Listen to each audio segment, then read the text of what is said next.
እግዚአብሔር በመካከላችን አለ። ጻድቁ እግዚአብሔር በመካከላችን አለ።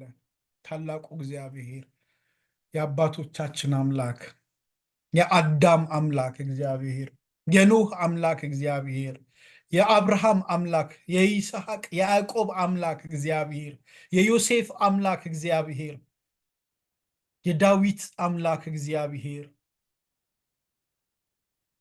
ሃሌሉያ ሃሌሉያ ሃሌሉያ። የዘሩባቤል አምላክ እግዚአብሔር፣ የእዝራ አምላክ እግዚአብሔር፣ የኔ አምላክ እግዚአብሔር ዛሬ በመካከላችን አለ። እናመሰግንሃለን፣ እናመሰግንሃለን፣ እናመሰግንሃለን።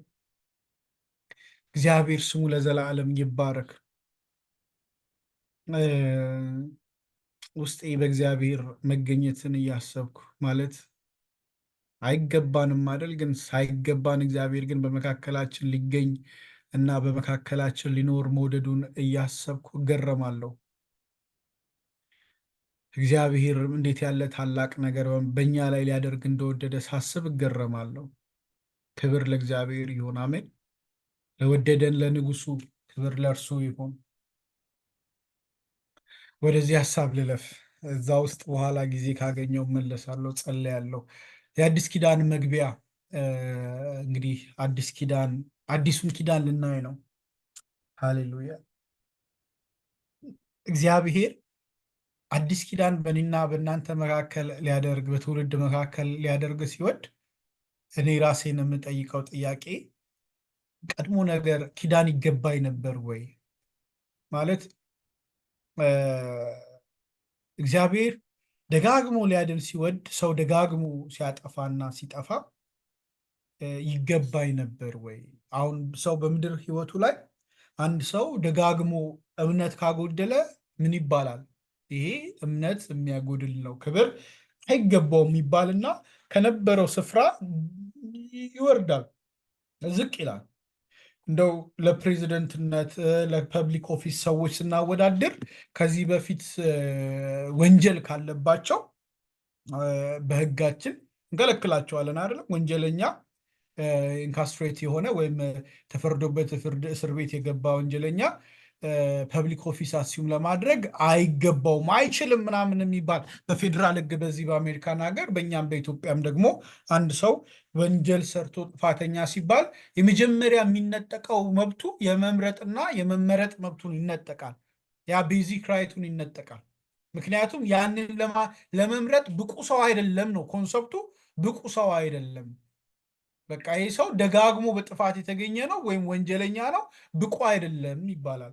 እና ጌታ ስለ አዲስ ኪዳን ስናወራ ደጋግመን በጥፋት የተገኘን ሰዎች ሌላ ኪዳን ማለት ነው። ማለት በቃ እኮ አይደለም በዓለም ሰው እንኳን ሌላ ቃል ኪዳን ማለት በቃ ይሄ የማይታመን ነው። ምንድን ነው እንደውም አንድ ሰው ደጋግሞ የሚዋሽ ወይም ቃሉን የማይጠብቅ ከሆነ ፓቶሎጂካል ላየር ይባላል አይደለም? በቃ ይሄ በደንብ ስነ ልቦና ችግር ያለበት ሕክምና የሚያስፈልገው ቋሚ ውሸታም ነው ብሎ ዓለም በቃ ይበይናል።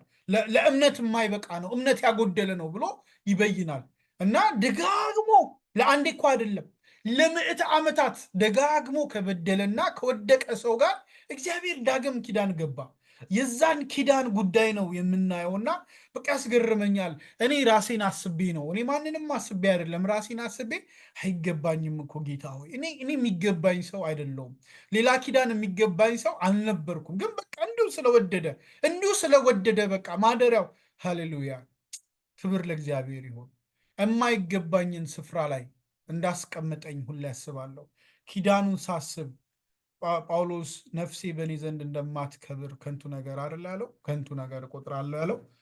ምክንያቱም ነፍሳችንን ለማክበር በሄድንበት መንገድ ብዙ በደል፣ ብዙ ኃጢአት ፈጽመን እግዚአብሔርን አሳዝነናል። እግዚአብሔር ግን ራሱን አስቦ እኔና እናንተን ለአባታችን ለአብርሃም ለይስሐቅና ለያዕቆብ የገባው ኪዳኑን ትዝ እያለው ምሕረቱን ለዘላለም ትዝ እያለው እግዚአብሔር እኔና እናንተ ረዳን። ክብር ለእግዚአብሔር ይሁን።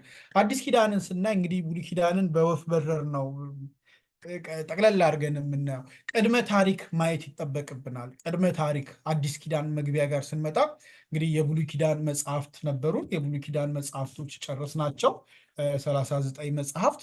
አሁን ደግሞ ወደ ምን መጽሐፍቶች እንሄዳለን? ወደ አዲስ ኪዳን መጽሐፍቶች እንሄዳለን። ወደ 27 መጽሐፎች አሉ ማለት ነው። 27 መጽሐፍቶች አሉ፣ በድምሩ 66። ይሄ 66 መጽሐፍት እኛ የወንጌል አማኞች የምንጠቀምባቸውና እነኚህ ትክክለኛ ቅጂዎች ናቸው ብለን የወሰድናቸው ናቸው። በሌሎች የክርስትና ቤተ እምነቶች ወይም ዲኖሚኔሽኖች ግን ከ66ቱ ውጭ ቅድም ባለፈው ስንማር ሚልኪያስ ላይ ካቆምን በኋላ እኛ በቀጥታ ወደ ማቴዎስ ስንሄድ በሌሎች ግን ዲዮኖትሪካል የሆኑ ወይም ደግሞ ተጨማሪ የቀኖና መጽሐፍትን ይወስዳሉ። አንዳንዶቹ 11፣ አንዳንዶቹ ከዛም በላይ ይወስዳሉ። በድምሩ ለምሳሌ የኢትዮጵያ ኦርቶዶክስ ተዋሕዶን ብንወስድ 81 መጽሐፍት ይሆናሉ። በግሪክ ካልተሳትኩኝ ወደ 75 ወር 77 አካባቢ በዛው ከ79 እስከ 75 ቁጥሩን አሁን አላስታውስም፣ ግን ሰባዎች ውስጥ ይሆናል። በካቶሊክም ልክ እንደዛው የሆነ አይነት ቁጥር ይጠቀማሉ።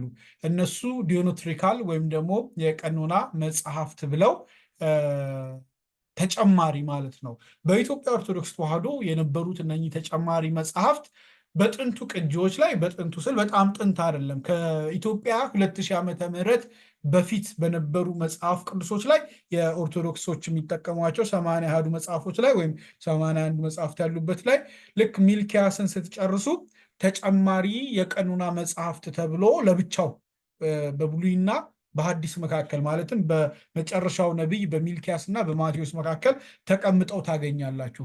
በ2000 ግን ያረፉት ጳጳስ የቀድሞ ጳጳስ አቡነ ጳውሎስ በኢትዮጵያ 2000 አቆጣጠር ላይ አዲስ መጽሐፍ ቅዱስ አስተዋውቀው ነበር። በዛ መጽሐፍ ቅዱስ ውስጥ እነኚህ ተጨማሪ የሚለው መለያው ቀርቶ እንዲበተኑና በተለያየ እንግዲህ እነሱ ቅደም ተከተል ባወጡት መሰረት ሴግመንት ውስጥ እንዲገቡ ተደርገዋል። እና ምናልባት አሁን እንግዲህ ከ2000 በኋላ የተወለዱ ልጆች እና ወይም እንግዲህ ቀላል እኮ አይደለም ማለት 16 ዓመት ማለት 17 ዓመት ነው በእኛ ሀገር። ከዛ ውጭ ደግሞ ወደ ቅርብ ጊዜ እንግዲህ ባለፉት 17 ዓመታት ውስጥ መጽሐፍ ቅዱስን ማየት የጀመሩ ሰዎች ካሉ የእኛና የእናንተ መጽሐፍ ቅዱስ የሚለው ነገር እንደ ድሮ አይደለም። ሞር እንትኑ አወዛጋቢ የሆነ መጥቷል። ኤኒዌይስ የሚቀጥለው ሴሽን ላይ ለምን እኛ 66ቱን ብቻ እንጠቀማለን የሚለውን አነሳለሁ። በመካከል እነኛን ለምን ተውናቸው የሚለው በአጭር ቃል ለመመለስ ግን እንደው እስከዛ ድረስ ካላስቻላችሁ የወንጌል አማኞች በቀጥታ አይሁዳውያን የብሉይ ኪዳን ወይም የቀድሞ መጽሐፍ ስብስብ የሚቀበሉትን ብቻ ነው እኛ ዳይሬክት እነሱ የሚቀበሉትን ብቻ ነው ተቀብለን እየቀጠል ነው። በመካከል ያሉትን የማይቀበሏቸውን እኛም አልተቀበልናቸውም። ከዛ ውጭ ደግሞ ሌሎች የተለያዩ የሚነሱ ምክንያቶች አሉ። ወደ ዋናው ሀሳብ ወደ ኪዳኑ ጉዳይ ላይ ስለሆነ አሁን ትኩረቴ እሱ ላይ ልመለስ። ቅድመ ታሪክ ምንድን ነው? የቀደመው ዓላማ አዲስ ኪዳን ለምን አስፈለገ የሚለው ጋር ከመምጣት በፊት መታየት ያለበት የቀደመው ዓላማ ምንድን ነበረ? እግዚአብሔር የቀደመው ዓላማው ምንድን ነበር? በአዲሱ መደበኛ ትርጉም እያነበብኩ እሄዳለሁ ጥቅሶች። የቀደመው ዓላማ እግዚአብሔር ሰውን ፈጠረ። ሰውን ከፈጠረ በኋላ እግዚአብሔር ሰውን የፈጠረበት ዓላማ ነበረ። ስለዚህ የቀደመው ዓላማ ላይ የምናየው መጀመሪያ እግዚአብሔርና ሰውን ነው። ከዛ ደግሞ ሰውና ፍጥረትን ነው። እግዚአብሔርና ሰውን ስናይ እግዚአብሔር ሰውን ከፈጠረው በኋላ ምዕራፍ 1 ቁጥር 27 ላይ እንዲህ የሚል ነገር እናገኛለን። ስለዚህ እግዚአብሔር ሰውን በራሱ መልክ ፈጠረው፣ በእግዚአብሔር መልክ ፈጠረው፣ ወንድና ሴት አድርጎ ፈጠራቸው። እግዚአብሔርም ብዙ ተባዙ፣ ምድርን ሙሏት፣ ግዟትም፣ በባህር ዓሦችን፣ የሰማይን ወፎች እንዲሁም በምድር ላይ የሚንቀሳቀሱትን ሕያዋን ፍጡራን ሁሉ ግዟቸው ብሎ ባረካቸው። እግዚአብሔርና ሰው የመጀመሪያ ግንኙነታቸው እግዚአብሔር ለሰው የሰጠው ትእዛዝ ይህንን ብላ፣ ይህንን ጠጣ፣ ይህንን ልበስ፣ በዚህ ውጣ፣ በዚህ ውረድ፣ እንዲያድርግ ምናምን አይደለም። ማለት ላይ ራሱን የተመለከተ አይደለም። ሰው እንደ ሰው የሚያስፈልገውን ተፈጥሯዊ ፍላጎቱ ላይ መሰረት ያደረገ አይደለም። የተፈጠረበት ዓላማ ላይ መሰረት ያደረገ ትእዛዝ ተሰጠው። ምን? ብዙ ተባዙ፣ ምድርንም ሙሏት። የመጀመሪያው ሪጀነሬት የማድረግና ምድርን የመሙላት ስራ ተሰጠው። ቀጥሎ የመግዛትና የማስተዳደር ስራ ተሰጠው። ለዚህም ስራ ደግሞ እግዚአብሔር እንደ ስራ ሳይሆን እንደ በረከት ነው ብሎ እግዚአብሔር ባረካቸው ነው የሚለው ምዕራፍ 28 ምዕራፍ 1 ቁጥር 28 ባረካቸው፣ በምድር ላይ የሚንቀሳቀሱትን ሕያዋን ፍጡራንን ሁሉ ግዟቸው ብሎ አዘዛቸው አይደለም የሚለው ብሎ ባረካቸው ነው የሚለው። አሜን። በረከት ነበረ። ምድርን መግዛት፣ ማስተዳደር፣ መብዛት፣ መባዛት፣ ልጅ መውለድ ስራ አይደለም የነበረው፣ አድካሚ ጉዳይ አይደለም የነበረው፣ በረከት ነው የነበረው። ባረካቸው። ከዛም እግዚአብሔር አለ በምድር ላይ ያሉትን ዘር የሚሰጡትን ተክሎችን ሁሉ በፍሬያቸው ውስጥ ዘር ያለባቸውን ዛፎች ሁሉ ምግብ ይሁንላችሁ። መጀመሪያ እግዚአብሔር ለሰው ያለውን ዓላማ ካስቀደመ በኋላ ከዛ ደግሞ ያንን ዓላማ እያስፈጸመ ሲኖር ምን ያስፈልገዋል? መብላት መጠጣት ስለሚያስፈልገው ስለ ምግብ መጣ። ምግብ ይሁንላችሁ ዘንድ ሰጥቻችኋለሁ። እንዲሁም ለምድር አራዊት ሁሉ፣ ለሰማይ ወፎች ሁሉ፣ በምድር ላይ ለሚንቀሳቀሱ ሕያዋን ፍጡራን ሁሉ ማንኛውም ለምለም ተክል ምግብ እንዲሆናቸው ሰጥቻለሁ እንዳለውም ሆነ ይላል። ከዛ እግዚአብሔርም ያደረገውን ሁሉ አየ፣ እነሆ እጅግ መልካም ነበረ። መሸም ነጋም፣ ስድስተኛ ቀን። እስከዚህኛው ቀን ድረስ መልካም ነበረ ብሎ እዚህኛው ቀን ላይ ነው እጅግ መልካም ነበር የሚል እጅግ የሚል አጀክቲቭ ወይም ደግሞ ምንድን ነው የሚባለው በአማርኛ? ይቅርታ ጠፋኝ። ቃሉን የበለጠ እንትን የሚያደርግ አጉልቶ የሚያሳይ ነገር መልካም ነበር። መልካም የሚለውን ነገር የበለጠ የሚያጉላው እጅግ የሚለው ቃል የገባበት ማለት ነው። ስለዚህ የእግዚአብሔር ዓላማ የቀድመ ታሪክ ላይ ቀደመው ዓላማ የእግዚአብሔር ዓላማ ሰው ተፈጥሮ ሰው ተባርኮ ነበር። የመጀመሪያው ዓላማ የእግዚአብሔር በረከት ነበረ፣ የማስተዳደር በረከት፣ የመባዛት በረከት ነበረ። ከዛ ግን ሰው ይህንን ስራውን ዓላማውን ሲሰራ መኖር ስላለበት የሚያስፈልገው ምን እንደሚበላ ደግሞ ቀጥሎ ተነገረው።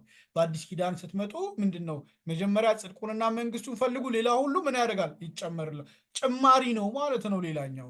ሁለተኛው ሰውና ፍጥረት ጋር እንምጣ። ሰውና ፍጥረት ጋር ስንመጣ ግን ሰው ኃጢአትን ሰራ፣ በደለ። ስለዚህ ሰውና ፍጥረት ሲመጣ ምድርና ሰማይ ሁሉ ከሰው የተነሳ ወይም ደግሞ በረከት ሆኖ ነበር ለሰው የተሰጡት። ሰው ግን ያንን በረከት መጠበቅ ባለመቻሉ እግዚአብሔርና ቃየን ጋር የነበረውን ዲያሎግ ነው የምናየው። ቀጥታ 4:12 ላይ እንደዚህ ይሏል።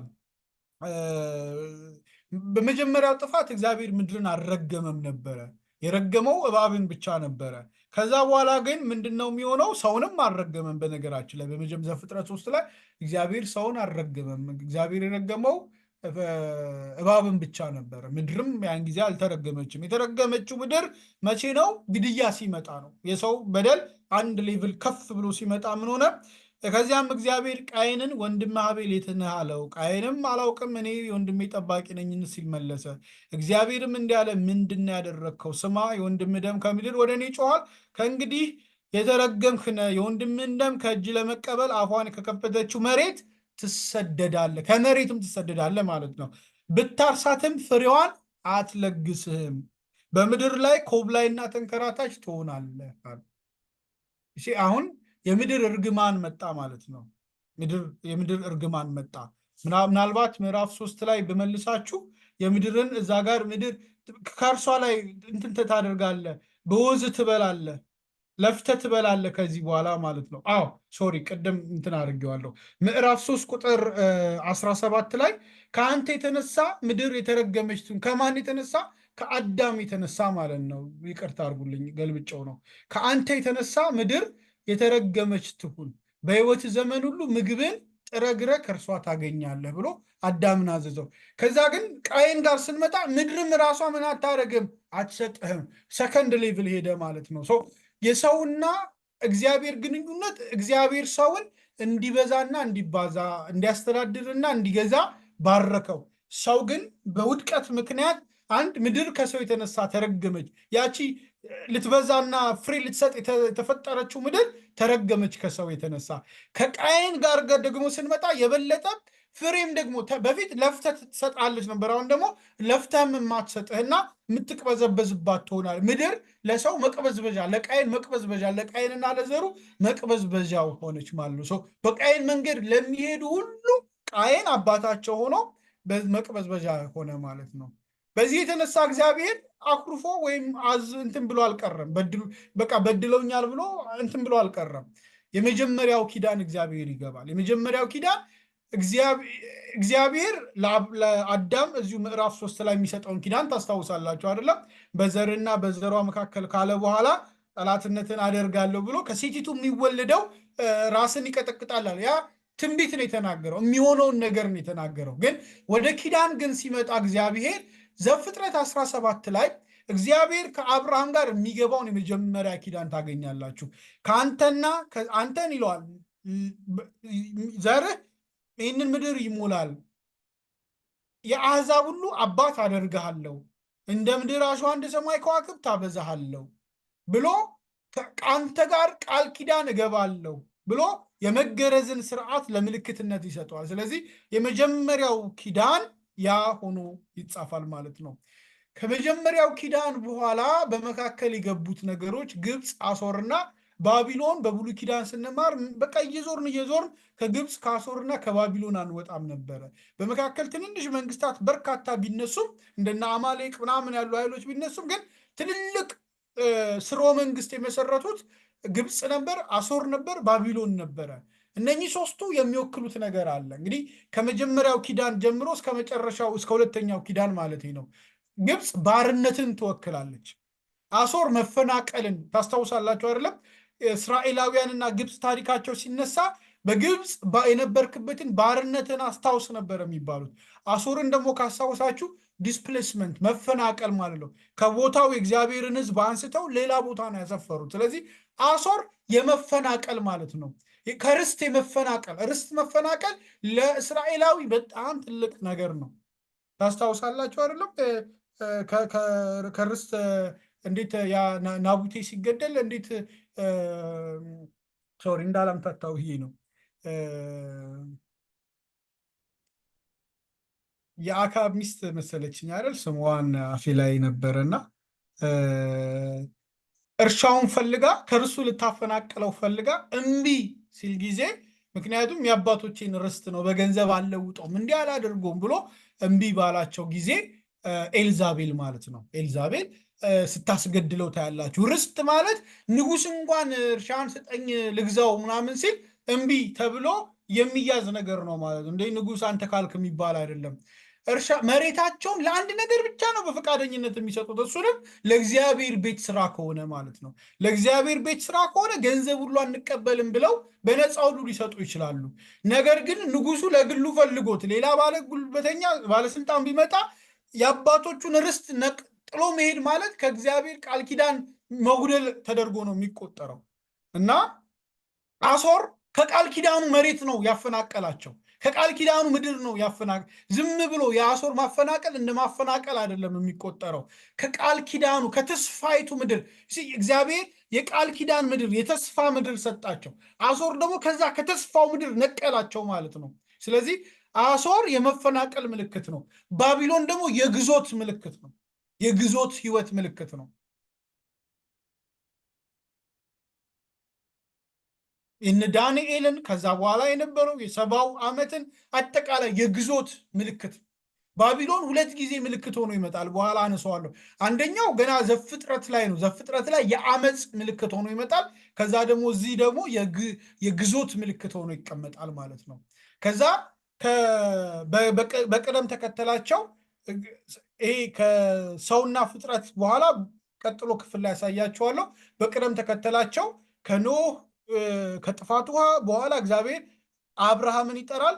እግዚአብሔርና እስራኤል ያልኩት እግዚአብሔር ከአብርሃም ጋር የገባው ቃል ኪዳን በእስራኤል ውስጥ የተፈጸመ ስለሆነ ነው።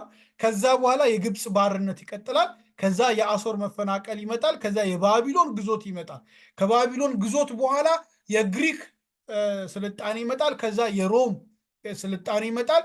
ከዛ በኋላ በሮም ስልጣኔ ውስጥ አዲስ ኪዳን ይመጣል፣ ወይም ደግሞ ኢየሱስ ክርስቶስ ይወለዳል ማለት ነው። ቅድመ ታሪኩ ለጊዜው ይቆየን።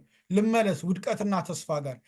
የእግዚአብሔር የማዳን ስራ ከመጀመሪያው ጀምሮ የተገለጠ ነው። ከላይና ከታች እያረኩ አነሳዋለሁ። ዘፍጥረት 3 ላይ ሰው እባብን ሰምቶ ኃጢአት ሰራና ከእግዚአብሔር ክብር ተለየ፣ ወደቀ። እግዚአብሔር በዛው ዘፍጥረት 3 ላይ ለሰው ልጅ ምን አደረገ? የማዳን ስራ ማለት የመቤዠትን ስራ መጣ፣ ተስፋ ሰጠ።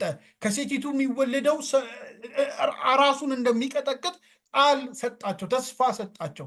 ከእንደገና ዘፍጥረት 4 ላይ ተመልሶ ምን ታያላችሁ? አንድ የቃየንን ጥፋት የቃየን ያደረገውን በደል ታያላችሁ። ከዛ በኋላ እግዚአብሔር በዛ ብቻ አይደለም ያበቃው። እግዚአብሔር ይሄ ሰው ልጅ ኃጢአቱን እየጨመረበት ሲመጣ ዘፍጥረት 6 ላይ እግዚአብሔር ለማዳን ለኖህ መጥቶ አንተና ቤተሰብህ ይለዋል አይደለም? ወይም አንተ ይህንን ህዝብ ለማዳን ከጎፈር እንጨት መርከብ ስራ ይለዋል። ምክንያቱም ዘፍጥረት 6:5 ላይ የሰው ልጅ እጅግ በጣም ክሩል የሆነ ወይም መጥፎ የሆነ ኃጢአትን ሰራ። ምን የሚባል ኃጢአትን ሰራ መሰላችሁ? የሰው ልጅ ኃጢአት ሊነበብ ይገባዋል። ይሄ በጣም እግዚአብሔርን ያስቆጣብ ስለሆነ ቁጥር 5 እንዲላል እግዚአብሔር አምላክ የሰው አመፅ በምድር ላይ የበዛና የልቡም ሐሳብ ዘወትር ወደ ክፋት ብቻ ያዘነበለ መሆኑን ተመለከተ። ልብ አድርጉልኝ። ምኑ? የሰው አመፅ በምድር ላይ የበዛና የልቡም ሐሳብ ዘወትር ወደ ክፋት ብቻ፣ ዝንባሌው ወደ ክፋት ብቻ ያዘነበለ መሆኑን ተመለከተ። ስለዚህ የሰው ልጅ ውድቀት ዘፍጥረት 3 ያንን ትልቅ ኃጢአት ሰራ። ዘፍጥረት 3 ያው ፍሬ በላ። ዘፍጥረት 4 የመጀመሪያው ግድያ ተፈጸመ። ዘፍጥረት 6:5 በቃ የሰው ልጅ ስራ ሁሉ ነገረ ስራ ወደ ክፋት እንደሆነ እግዚአብሔር አየ ይላል።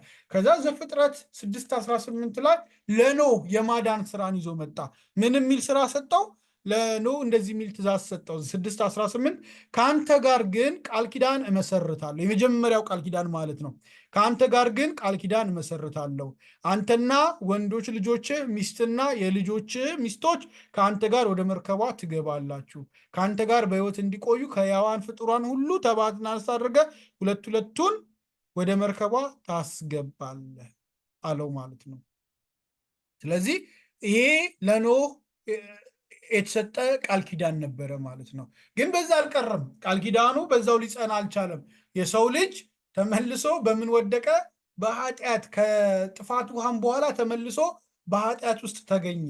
ስለዚህ 9:12 ጋር ሌላ የእግዚአብሔርን ማዳን እናገኛለን። እግዚአብሔርም እንዲህ አለ፣ በእኔና በአንተ መካከል ከአንተም ጋር ካሉ ሕያዋን ፍጡራን ሁሉ ጋር ከሚመጣውም ትውልድ ጋር የማደርገው የኪዳኑ ምልክት ይህ ነው ብሎ ምን ሰጠው? ቀስተ ደመናን። በውሃ አላጠፋችሁም ብሎ ከዚህ በኋላ ቀስተ ደመናን የሰጠበት ወይም ምልክት አድርጎ ቀስቴን በሰማይ ላይ አደርጋለሁ ብሎ ኪዳን ሲሰጠው ታያላችሁ።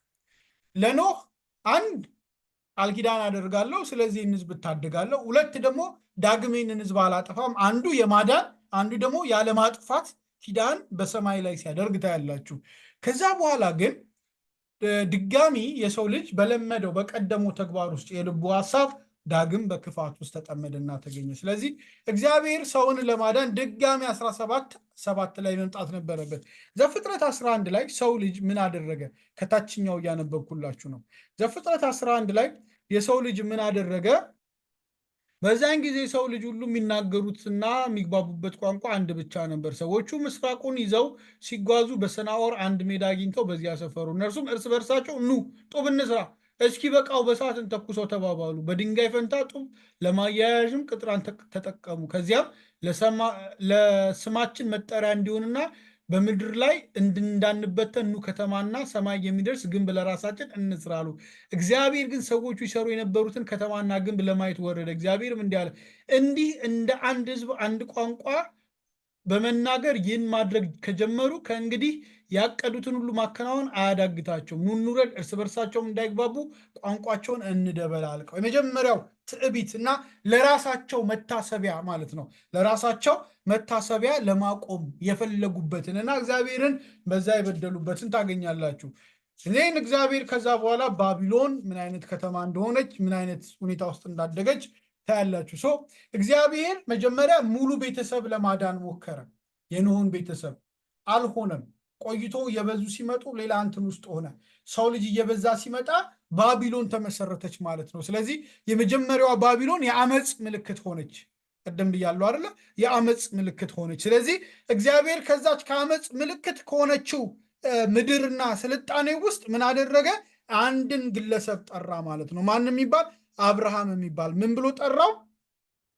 በእኔና በአንተ ከአንተም በኋላ ከዘር ጋር በትውልድ እስከ ትውልድ የዘላለም ኪዳኔን እመሰርታለሁ። በዚህም ያንተና ከአንተም በኋላ የዘር አምላክ እሆናለሁ። ይህችን አሁን በእንግድነት የምትኖርባትን የከነአንን ምድር በሙሉ ለአንተና ከአንተም በኋላ ለዘር ለዘላለም ርስት አድርጌ እሰጣለሁ፣ አምላካቸውም እሆናለሁ።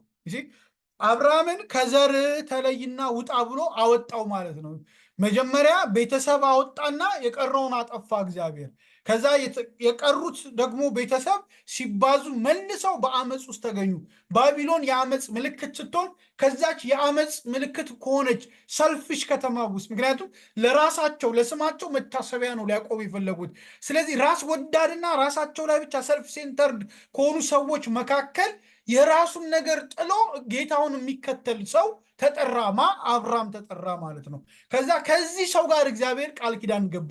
ቃል ኪዳን ሲገባ ግን ለሱ ብቻ ሳይሆን ለአህዛብ ሁሉ ማለት ዳይሬክት በዘሩ ለሚወለዱትና በእምነት ደግሞ ልጆቹ ለሚሆኑት አዲስ ኪዳን ላይ እናየዋለን በደንብ ሮሜ ላይ ስንመጣ አባት አደረገው ማለት ነው። ይሄ ሌላ እግዚአብሔር የማዳን ስራ ነው። ከእንደገና ዘጸአት 34:10 ስትሄዱ ከ400 ምናምን ዓመት ከግብፅ ባርነት በኋላ እግዚአብሔር ዘጸአት 34 ላይ ደግሞ በሙሴ በኩል የቃል ኪዳኑን ታቦት ሲያዘጋጅ ታያላችሁ። የቃል ኪዳኑን ቃል ጻፍበት። ለ40 ቀን ሙሴ ምግብ ሳይበላ ውሃ ሳይጠጣ በተራራ ላይ ቆይቶ እግዚአብሔር ሲያነጋግረው ቆይቶ በል ይህንን የቃል ኪዳኑን ቃል ምን በል ጻፍበት አለው። ከዛን ጊዜ ጀምሮ ታቦቱ ምን ተብሎ ተጠራ? የቃል ኪዳኑ ታቦት ተብሎ ተጠራ ማለት ነው።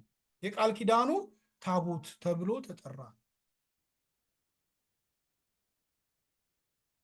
ስለዚህ እግዚአብሔር ሌላ ቃል ኪዳን ገባ ማለት ነው። ምን በመካከላቸው አሁን በዋነኛነት ስንወስድ እግዚአብሔር ከኖህ ጋር የገባውን ቃል ኪዳን እናነሳለን። እግዚአብሔር ከአብርሃም ጋር የገባውን ቃል ኪዳን እናነሳለን። እግዚአብሔር ከሙሴ ጋር የገባውን ወይም ደግሞ ከእስራኤል ሕዝብ ጋር በታቦቱ በኩል የገባውን ቃል ኪዳን እናያለን ማለት ነው። ከኖህ ጋር የነበረው ቃል ኪዳን የመጀመሪያው ቃል ኪዳን በቃ ከዚህ በኋላ ላላጠፋህ ነው። አንተ ላትጠፋ አይደለም ላላጠፋህ፣ እኔ ግን በምድርን በጥፋት ውሃ ላላጠፋት ቃል እገባለሁ ነው። ግን ሰው ተመልሶ ስለጠፋ እግዚአብሔር ምን አደረገ? ነጠለና አንድ ቤተሰብ አወጣ። ከዛ ቤተሰብ ጋር ቃል ኪዳን ገባ። እኔ ዘርህን አበዛለሁ፣ አንተ ግን ለምልክት ይሆን ዘንድ በ8ኛው ቀን ትገርዛለህ ልጅህን። አሁን ግን ለመነሻ በቤት ያለ ሁሉ አንተንም ጨምሮ ትገረዛላችኋል። በ99 ዓመቱ ተገረዘ። በቤተሰቡ ያሉ በሙሉ ሰራተኞቹም አገልጋዮቹንም ጭምር በሙሉ አስገረዘማ። ቃል ኪዳን ገባ ማለት ነው። አብርሃም እዛው ለሱ ልጆች ብቻ አይደለም ገና ልጅም አልነበረም፣ ግን ለአሕዛብ ጭምር በቤቱ ለሚኖሩ ለተጠጉት በሙሉ ያንን ነገር ሆነ ማለት ነው። የቁልፈታቸውን ስጋ ቆረጠ፣ ተገረዙ ማለት ነው። አብርሃም ከእግዚአብሔር ጋር ያለውን ቃል ኪዳን ለማክበር ምን ማድረግ አለበት? ልጅ በወለደ ጊዜ ልጆቹም ልጆች በወለዱ ጊዜ በ8ኛው ቀን መግረዝ አለባቸው። ያ እግዚአብሔር ሊሰጣቸው ስለገባው ቃል ኪዳን ምልክት ነው። እነሱም ደግሞ ለእግዚአብሔር ራሳቸውን መለየታቸውን አባታቸው ውጣ ሲባል መውጣቱንና ለእሱ ብቻ መለየታቸው ምልክት ነው ማለት ነው። መገረዝ ምልክት ነው። ከዛ በኋላስ እዚህ ጋር መጣና ቃል ኪዳኑ ታቦት ተባለ። ቃል ኪዳን ሰጣቸው። ምንድን ነው ቃል ኪዳኑ? እነኛ 10ቱ ትእዛዛት ማለት ነው። ከእኔ በቀር ሌላ አምላክ እንዳታመልክ፣ በሰማይም በምድር ምንም ነገር አማልክት እንዳሆኑልህ፣ እኔም ብቻ እግዚአብሔር አምላክን በፍጹም ልብ በፍጹም ነፍስህ ውደድ የሚል እና 10 ትእዛዝ ተሰጠ። ሌሎች በርካታ ሕጎች አብረው ወጥተዋል። እነኛ 10ሩን ሜጀር የሆኑትን አስቀመጠና ቃል ኪዳን ከአብርሃም ጋር በግርዘት እንዳደረገው ከሙሴ ጋር ደግሞና ከእስራኤላውያን ጋር በነኚህ ሕጎች ቃል ኪዳን ገባ ማለት ነው። ስለዚህ ምንድን ነው? በመጀመሪያው አብርሃም ግርዘቱን ይጠብቃል፣ እግዚአብሔር ቃሉን ይጠብቃል። አሁን ደግሞ ሙሴና እስራኤል ሕጉን ይጠብቃሉ፣ እግዚአብሔር ቃሉን ይጠብቃል ማለት ነው። የማዳን ተስፋ ማለት ነው። ሰው ይወድቃል፣ እግዚአብሔር ተስፋ ይሰጣል። ከዛ በኋላ እግዚአብሔር ከእንግዲህ ከሙሴ እዚህ ከገባለት ቃል ኪዳን ተነስቶ ያ ሕዝብ ተስፋይቱ ምድር ላይ መጣ። ለአብርሃም የተነገረው ነገር ደረሰ። ምድሪቷን ወረሱ፣ ርስት አድርጎ ሰጣቸው። መቅደስ ሰሩ፣ በመካከላቸው አደረ፣ ክብሩን ገለጠ። ከድንኳን ወደ አማረ መቅደስ ሰሩ። ግን በተወሰኑ 600 እና 700 ዓመታት ውስጥ ወደቁ ተመልሰው። ከባቢሎን ነበር ያወጣቸው፣ ከግብፅ ነበር ያወጣቸው። ተመልከቱ፣ ባቢሎን የመጀመሪያው ከአመፅ ነበር የለያቸው፣ ከግብፅ ደግሞ ከባርነት ነበር ያወጣቸው። እነሱ መልሰው የባቢሎንንና የከነዓናውያንን አመፅ እስራኤል ውስጥ የተቀደሰችው ከተማ ውስጥ አመጡ። ከእንደገና የግብፅን ባርነት ማለት ግብፅ ላሉ ነገስታትና አማልክቶች መስገድና በእነሱ ትእዛዝ ስር መኖር ማለት ነው። ሰለሞን ሄዶ ግብፃዊ ሴት አገባ። ከዛ ለግብፅ አማልክት ማጠንና መሰዋት ጀመሩ። ባሪያ ሆኑ ማለት ነው ተመልሰው። ስለዚህ እግዚአብሔር ምን ማድረግ አስፈለገው? በቃ ብሎ እንደ ቀድሞ በውሃ አላጠፋቸውም፣ እሳት አላዘነበባቸውም። ሌላ ኪዳን ገባ ከነሱ ጋር። ከማን? ይህንን ኪዳን እንግዲህ ተመልከቱ። ነቢያት እየላከ ወቀሳቸው። በተለያዩ መንገዶች ሊመክራቸው ሞከረ፣ ሊገስጻቸው ሞከረ። ሊመለሱ አልቻሉም። እንግዲህ እነኛ ሁሉ ነቢያት መጡ፣ እነኛ ሁሉ ነገስታት ተነሱ። ከዛ ሁሉ በኋላ እግዚአብሔር ከዚህ በኋላ ምን አለ? በቃ ከዚህ ህዝብ ጋር ሌላ ኪዳን መግባት አለብኝ፣ በሌላ ኪዳን ይህንን ህዝብ ምን ማድረግ አለብኝ? ማዳን አለብኝ ወደሚል ቀድሞ ያ ተስፋ ተነግሯል። ግን የኪዳኑ እንዴት አድርጎ ወደ ተግባር እንደመጣ እንዲያሳየን ነው። ኤርምያስ 31 ላይ ስለ አዲሱ ኪዳን ተስፋ ተሰጠ። ምን ይላል? ላንብበው። ከእስራኤል ቤትና ከይሁዳ ቤት ጋር ይላል እግዚአብሔር፣ አዲስ ቃል ኪዳን የምገባበት ጊዜ ይመጣል። ከግብፅ አወጣቸው ዘንድ እጃቸውን ይዤ በመራኋቸው ጊዜ ከአባቶቻቸው ጋር እንደገባሁት ኪዳን አይደለም። እዚህ ቅድም ያልኳቸው የዘጸአት 34ቱ ማለት ነው። እንደዛኛው አይነት አይደለም። የእነርሱ ባል ሆኜ ሳለው ቃል ኪዳኔን አፍርሰዋልና ይላል እግዚአብሔር። ነገር ግን ከዚያ ጊዜ በኋላ ከእስራኤል ቤት ጋር የምገባው ኪዳን ይህ ነው ይላል እግዚአብሔር። ሕጌን በልቡናቸው አኖራለሁ፣ በልባቸውም እጽፋለሁ። እኔ አምላክ እሆናቸዋለሁ፣ እነርሱም ሕዝቤ ይሆኑኛል አለ። እንግዲህ ተመልከቱ፣ ዘጸአት 34 ላይ እግዚአብሔር የመጀመሪያውን ኪዳን ማለት የመጀመሪያው ስል ከሙሴ በኋላ ማለት ነው እንጂ ከቀድሞ ታሪክ ዘመን ማለት አይደለም። የመጀመሪያዎቹን በሙሴ በኩል ሲገባ እግዚአብሔር ሲናገረው ዘጸአት 34 ላይ ስትሄዱ ታገኛላችሁ።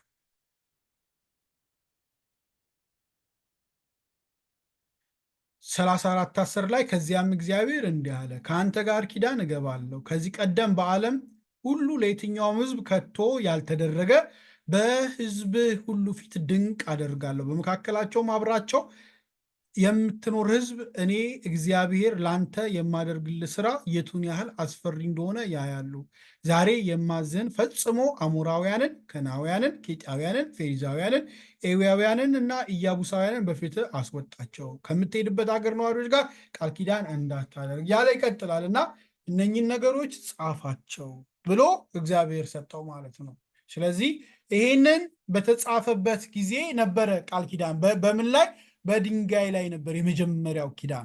ከዛ ድንጋዩን በጥጃ በማምለካቸው ምክንያት ሲፈርስ ከዛ ከግራር እንጨት በተሰሩ ጽላቶች ላይ ነበረ የተጻፈው ማለት ነው። መጀመሪያ በድንጋይ ላይ ተጻፈ፣ የድንጋዩ ተሰበረ። ከዛ በእንጨት ላይ ተጻፈ፣ እሱ ነበረ ምልክት ሆኖ የተቀመጠው ማለት ነው። እዚህ ኤርምያስ 31 ላይ ግን ምን ይለናል? ሕጌን በልቡናቸው አኖራለሁ፣ በልባቸውም እጽፈዋለሁ፣ እኔም አምላክ ሆናቸዋለሁ፣ እነርሱም ሕዝቤ ይሆናሉ ብሎ ተናገረ ማለት ነው። ስለዚህ እግዚአብሔር የማዳን ስራ በቃ ስለ አዲሱ ኪዳን ተስፋ ተሰጠ። አሁን ባለፈው ቅድም መዝሙሩ ላይ ማደሪያዎች እንደምን የተወደዱ ናቸው አልን አይደለም? አሁን የመጀመሪያው በእግዚአብሔር በታቦቱ ላይ በቅዱስ ታቦቱ ላይ ያደር ነበረ። አሁን ደግሞ በኤርምያስ በኩል ምን አለ? በቃ ሕጌን በልቡናቸው አኖራለሁ። ምክንያቱም ኪዳኑ የቃል ኪዳኑ ታቦት አይደለም የሚባለው? ያ የቃል ኪዳኑ ታቦት ሕጉ የተጻፈበት ነው። የቃል ኪዳኑ ታቦት ሕጉ የተጻፈበት ነው። የእግዚአብሔር መንፈስም የሚገኝበት ነው። የእግዚአብሔር ክብር የሚገለጥበት ነው። ስርየት ሂደት የሚከናወንበት ነው። ሁሉ በቃ የስርዓቱ ማዕከል እሱ ነው። በአዲሱ ኪዳን ደግሞ ልቦናቸው ላይ ጽፋለሁ አለ። ስለዚህ ኪዳኑ እዚህ ታተመ ማለት ነው። መንፈሱም የተገኘ እዚህ እኔና እናንተ በአዲሱ ኪዳን ልባችን ውስጥ እኛ ውስጥ ሊኖር ወደደ ማለት ነው። ይሄኛው ማደሪያ በባለፈው ደግሞ ጥቅስ ምንድን ነው የሚለው? ከፊተኛው ይልቅ የኋለኛው ቤት ክብር ይበልጣል ነው እኮ አይደለም የሚለው? ከፊተኛው ይልቅ የኋለኛው ቤት ክብር ይበልጣል ይላል። የፊተኛው በድንጋይ ላይ በተቀረጸ ነበር ይላል ጳውሎስ ሲነግረን። አሁን ግን ስጋ በሆነ በልብ ጽላት ይላል የክርስቶስ መዓዛው ልንሆን። በፊት መዓዛ ጥሩ መዓዛ አለ፣ ዕጣን ነበር የሚቀርብለት። አሁን እኛ ራሳ በፊት እንስሳት ታርዶ ነው መስዋዕት ሆኖ የሚቀርብለት፣ ታርዶ ማለት ነው። አሁን ኢየሱስ ዋነኛውንና ብቁ የሆነው መስዋዕት ካቀረበ በኋላ አሁን የኛ ህይወታችን ነው ህያው መስዋዕት ሆኖ። ሮሜ 12 እንደዛ ነው የሚለን።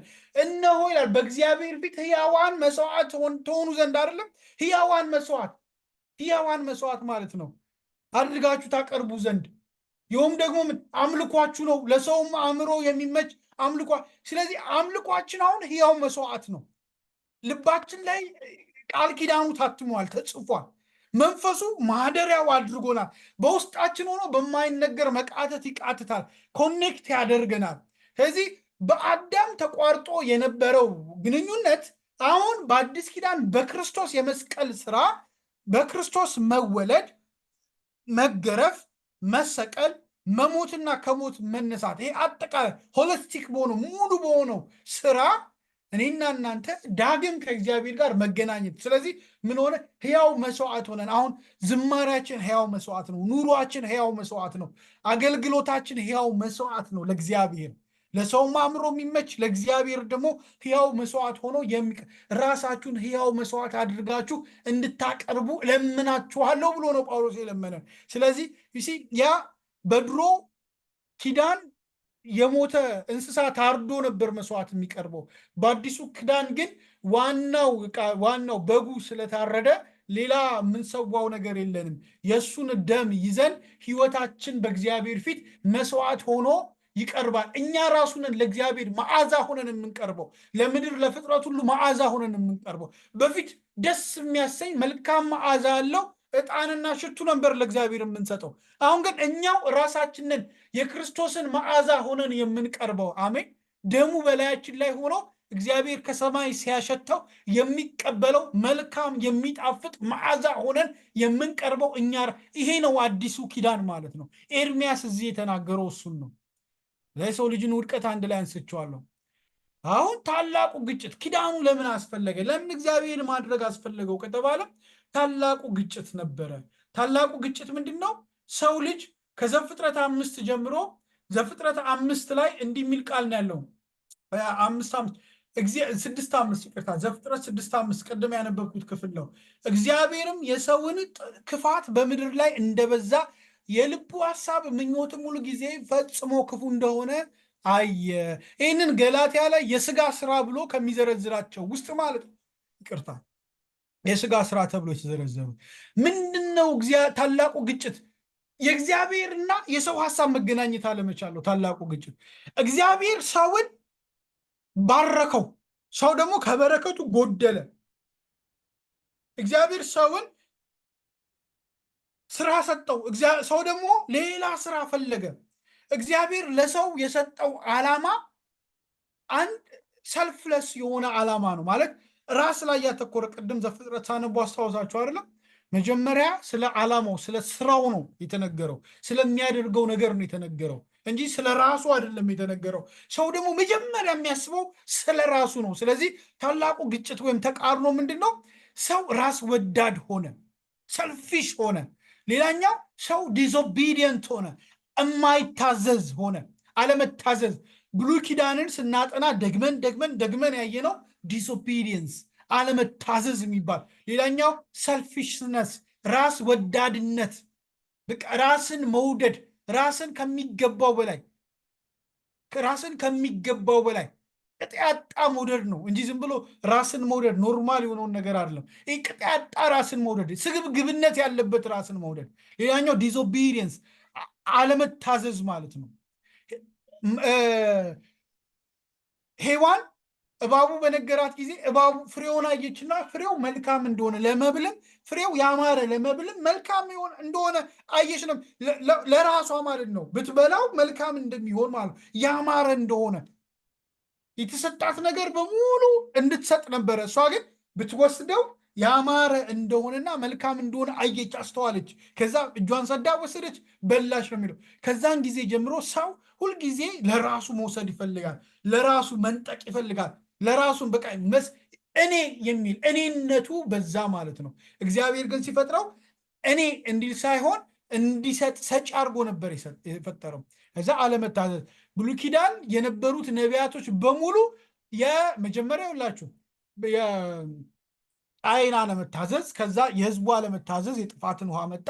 ከዛ በኋላ የባቢሎን አለመታዘዝ አመፀኛ መሆን አብርሃምን ጠራ። ከዛ በኋላ የነበረው ትውልድ አለመታዘዝ ባሪያ ያደረጋቸው በግብፅ። ከዛ በሙሴ በኩል ደግሞ አወጣቸው። ካወጣቸው በኋላ ርስት ሰጣቸው። በምድረ በዳ አለመታዘዝ ምን እንዳደረጋቸው ታስታውሳላችሁ። ከዛ ህዝብ ሆነው ከቆሙ የተስፋይቱን ምድር ከወረሱ በኋላ ግን አለመታዘዝ አደቀቃቸው፣ አጠፋቸው። እግዚአብሔር ያን ሁሉ ነቢያት ልኮ አለመታዘዛቸውን እንዲያስተካክሉ ቢነግራቸውም ያ አለመታዘዝ ሊስተካከል አልቻለም። ሌላኛው ገደብ አልባ ምኞት። እግዚአብሔር የሚፈልገው ሰው በምኞት እንዲነሆልል ሳይሆን ሰው ሁሉ ተፈቅዶ ግን ሁሉ ይበቃኛል ብሎ እንዲኖር ማለት ነው የሚፈልግ የነበረው። እግዚአብሔር ሁሉ ሰጥቶታል ለሰው ልጅ፣ በቃ እንዲያስተዳድር፣ እንዲገዛ፣ እንዲኖርበት፣ እንዲጠቀምበት ሰጥቶታል። ግን ገደብ ግን እሱ ግን የሚበቃውን ያክል ብቻ እንዲወስድ ግን ማለት ለምሳሌ ሌትሴ 10 እንጀራ ቢቀርብለት መብላት የሚችለውን የሚያጠግበውን ያክል ብቻ እንዲበላ እንጂ የተረፈውን እስኪደፋ ድረስ እንዲጫወትበት አልፈቀደለትም። እንደዛ እንደማለት ነው። ገደብ አልባ ምኞት። በተሰጠው ነገር ሁሉ ሰው ገደብ አልባ ሆነ። ያንንም ለኔ፣ ይህንንም ለኔ፣ ምድሩንም ለኔ፣ ሰማዩንም ለኔ፣ ሁሉንም ነገር ለኔ፣ እኔ ብቻ ሆነ ማለት ነው። ገደብ አልባ ምኞት ውስጥ ገባ። አንድ ሴት ፈጠረለት 2 3 4 5 ሚስት ሄደ። ሰለሞን ጋማ ሪከርዱን ሰበረ። 300 700 ሄደ። ነገስታቶቹ ዳዊትም ጨመር 4 5 ሚስት ጋር ሄደ። አልበቃ ያለው የወታደሩን ሚስት ጋር ሄደ። አልበቃ ያለው እንደዚህ እያለ ሄደ። ሞራሊ ዘቀጡ፣ ወደቁበት ማለት ነው። ገደብ አልባ ምኞት፣ የስልጣን ገደብ አልባ ምኞት፣ የገንዘብ ገደብ አልባ ምኞት፣ እንዲሁም ደግሞ የሴክሹዋሊቲ ገደብ አልባ ምኞት ውስጥ ገባ ሰው። በፈጠረለት ወንድና ሴት መገደብ አቅቶት ወዳልተፈቀደለት ተመሳሳይ ነገር ሄደ። በሶዶምና ገሞራ ከሰማይ ዲንና እሳት ዘነበ። እሺ፣ ገደብ አልባ ምኞት በሶስት ነገሮች ላይ፣ በስልጣን ላይ፣ በገንዘብ ላይ እና በሴክሹዋሊቲ ላይ ገደብ አልባ የሆነ ምኞት ውስጥ ገባ ሰው ማለት ነው። እዚህ ሰው በእነኚህ ነገሮች ውስጥ እግዚአብሔርን በደለ፣ አሳዘነ። ይህ ታላቁ ተቃርኖ ነው። እግዚአብሔር ማለት ሰው ፊዚካሊ ህመም ካልገጠመው በስተቀር ኮንቲኒየስሊ ሴክሹዋሊ ኢንተርኮርስ ማድረግ ይችላል። እግዚአብሔር ስጦታ ሰጥቶታል። ይህን ሰጥቶታል ማለት ግን በምድር ካለ ሰው ሁሉ ጋር እየዞረ ያድርግ ብሎ ፈቅዶለታል ማለት አይደለም።